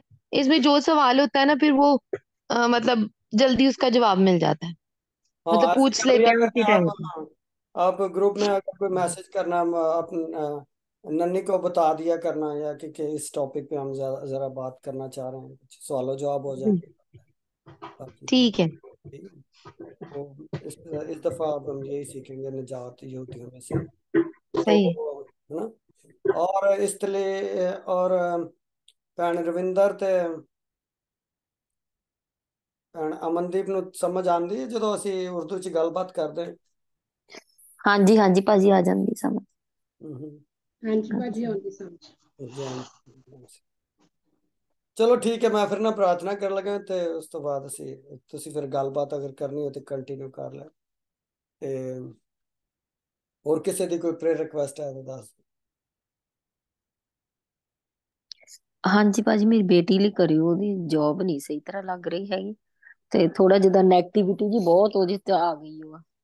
ਕਿੱਥੇ ਇੱਥੇ ਤੇ ਆਪਣਾ ਜਿਹੜੇ ਹਾਂਜੀ, ਵੈਨਕੂਵਰ ਕੈਨੇਡਾ ਚ। ਵੈਨਕੂਵਰ? ਅੱਛਾ ਅੱਛਾ। ਹਾਂਜੀ ਉਹਨੂੰ ਕਿਸੇ ਤਰੀਕੇ ਨਾਲ ਉਹਨੂੰ ਕਹੋ ਕਿ ਸਾਡੇ ਚਰਚ ਜਾਇਆ ਕਰੇ, ਉੱਥੇ ਬਹੁਤ ਬਰਕਤ ਆਸ਼ੀਸ਼ ਮਿਲਦੀ ਹੈ। ਹਾਂਜੀ ਭਾਜੀ, ਜਿੱਦਾਂ ਪਤਾ ਨਹੀਂ, ਆਈ ਥਿੰਕ 1 ਘੰਟੇ ਤੋਂ ਵੀ ਉੱਪਰ ਦਾ ਰਸਤਾ, ਜਿੱਦਾਂ ਨਾ ਬਸ ਥੋੜਾ ਸਾਈਡ ਨੂੰ ਪੈ ਜਾਂਦਾ ਆ। ਕੀ ਨਾਮ ਬੇਟੀ ਦਾ? ਸਿਮਰਨ। ਸਿਮਰਨ। ਅੱਛਾ ਅੱਛਾ। ਹਾਂਜੀ ਅੱਛਾ, ਚਲੋ ਦੁਆ ਕਰਨੇ ਸਾਰਾ परमेश्वर ਕੋਲ ਹੀ ਹੈ ਸਾਰੇ ਕੰਮਾਂ ਦਾ ਹੱਲ ਜਿਹੜਾ। हम तो परमेश्वर की ही आराधना करेंगे, है ना? अब रही मेरी और मेरे घराने की बात। ढूंढ रही मेरे ते किदा ने क्या सी यशवा ने मेरी ते मेरे परिवार ਦੀ ਗੱਲ, ਅਸੀਂ ਤੇ ਪਰਮੇਸ਼ਰ ਦੀ ਹੀ ਆਰਾਧਨਾ किसी ਉਪਾਸਨਾ ਕਰਾਂਗੇ। ਮੈਂ ਤੇ उपासना ਮੇਰਾ कर। ਘਰਾਣਾ ਪਰਮੇਸ਼ਵਰ ਦੀ ਉਪਾਸਨਾ ਕਰਾਂਗੇ। जी ਹਾਂ ਅਸੀਂ ਪਰਮੇਸ਼ਰ ਦੀ ਉਪਾਸਨਾ ਕਰਨੇ ਆ ਔਰ ਉਹਦੇ ਕੋਲ ਹੀ ਆਪਣੀਆਂ ਜਿਹੜੀਆਂ ਸਾਡੀਆਂ ਮੁਸ਼ਕਲਾਤ ਨੇ ਉਹਦੇ ਕੋਲ ਹੀ ਲੈ ਕੇ ਜਾਵਾਂਗੇ। ਠੀਕ ਹੈ, ਤੇ ਚਲੋ ਪਰਮੇਸ਼ਰ ਕੋਲ ਸਿਮਰਨ ਨਾਂ ਕੁੜੀ ਦਾ। ਹਾਂਜੀ ਹਾਂਜੀ ਸਿਮਰਨ। ਹਾਂ ਚਲੋ ਸਿਮਰਨ ਲਈ ਪ੍ਰੇਅਰ ਕਰ। Hallelujah hallelujah, let's pray. ਸਾਰੇ ਸਿਮਰਨ ਲਈ ਪ੍ਰੇਅਰ ਕਰੋ, ਸਾਰੇ ਕਰੋ prayer. Hallelujah hallelujah, praise you, praise the Lord, praise the Lord, praise the Lord, praise the Lord Jesus, oh God. Thank you Father, thank you Lord, bless you Lord। oh परमेश्वर ਅਸੀਂ ਤੇ तेरी ही तपस्या करांगे, तेरी ही आराधना करांगे। तेरा शुक्र, तेरी तारीफ हो, तेरी तारीफ। Hallelujah, praise you, praise you, praise you, praise you Jesus। Thank you father. खुदा कौमों के खुदा, उम्मतों के रब है बाप। तेरा शुक्र हो खुदा, अब रही मेरी और मेरे घराने की बात, हम तो तेरी ही प्रस्तश करेंगे। खुदा तेरा शुक्र हो खुदा। बापा सिमरन बेटी के लिए आज तेरा शुक्र करते हैं यीशु के नाम की खातर बाप। In the mighty name of Jesus, Lord, we come against every attack of enemy. Lord असी हम अबलीस के सारे खुदावंद हरबों को यीशु के नाम से खुदावंद कैंसिल करते हैं। इस बच्ची की जिंदगी से दफा हो यीशु के नाम से। हर तरह की नेगेटिविटी जाती रहे यीशु के नाम में। खुदावंद बच्ची की मदद करे बाप। Thank you father. खुदावंद खुदा और अबलीस के हमलों से, शैतान के हमलों से बचा के रखा है खुदावंद। Thank you father, bless her O God, please the blood of Jesus upon her O God. Thank you Lord. खुदावंद let there be great testimony in the coming days O God. खुदावंद उसको अपने नजदीक लेकर आए, मदद करे बाप। प्लीज खुदा यीशु का खून उस बच्ची पर मांगते हैं। खुदा हम तेरा शुक्र करते हैं। हम मुमताज के लिए भी बाप माने, जबकि वो रोड टेस्ट के लिए गई है खुदा, उसके उसके खुदा बाप स्टूडेंट को अच्छी कामयाबी दे खुदा। Thank you father, bless her O God, bless her O God. Hallelujah Jesus. खुदा इस पूरे ग्रुप पर तेरे बेटे यीशु के खून को मांगते हैं खुदा। उन सारी फैमिलीज पर तेरी बरकत का हाथ मांगते हैं बाप आसमानी। एक एक को बरकत है खुदा और अपने जलाल अपने बुजुर्ग के लिए इस्तेमाल करता रहे। और खुदा से इस तरह बहन अमनदीप के लिए, बहन रविंदर के लिए तेरी बरकत और सलामती की दुआ करते हैं। आंटी महेंद्र के लिए बरकत की दुआ करते हैं खुदा। अंजना के लिए तेरा शुक्र करते हैं खुदा। बच्चे इन लोगों पर, इनके खानदानों पर तेरी बरकत का हाथ आए खुदा बाप। Thank you father. सबा वफा और निदा के लिए खुदा हम तेरा शुक्र करते हैं। इन बच्चियों पर तेरे बेटे यीशु के खून को मांगते हैं। इनकी फैमिली पर खुदा हम तेरे खून को मांगते हैं बाप। इनकी कोई खुदा तेरे इरादे सारे इनकी इनकी जिंदगी में पूरे हों खुदा बाप। और ये भी यीशु की तरह कह सके कि हम तो अब रही मेरे और मेरे घराने की बात, हम तो खुदावंदी की प्रस्तश करेंगे खुदावंद। इसी तरह बाप लड्डू यूनस लड्डू के लिए और उसके खानदान के लिए तेरी बरकत और सलामती की दुआ करते हैं। रानी के लिए, काके के लिए खुदा, उनके बच्चों के लिए तेरी बरकत और सलामती की दुआ करते हैं। स्मैरा के लिए तेरी बरकत मांगते। Thank you father. इस ग्रुप को खुदा अपने जलाल अपनी बुजुर्ग के लिए इस्तेमाल करता रहे। नन्हे की सारी खिदमत के लिए हम तेरा शुक्र करते हैं खुदा यीशु के आने तक है बाप। इन खानदानों को, इन फैमिलियों को, इन पर इन बेटों बेटियों को खुदा तो अपने जलाल के लिए इस्तेमाल करता। Thank you father. हमें तैयार करते रही दूसरी आमद के लिए खुदा, तेरा शुक्र करते हैं। यीशु के नाम में इस दुआ को मांगते और पाते। आमीन आमीन। हालेलुया। हालेलुया। हालेलुया।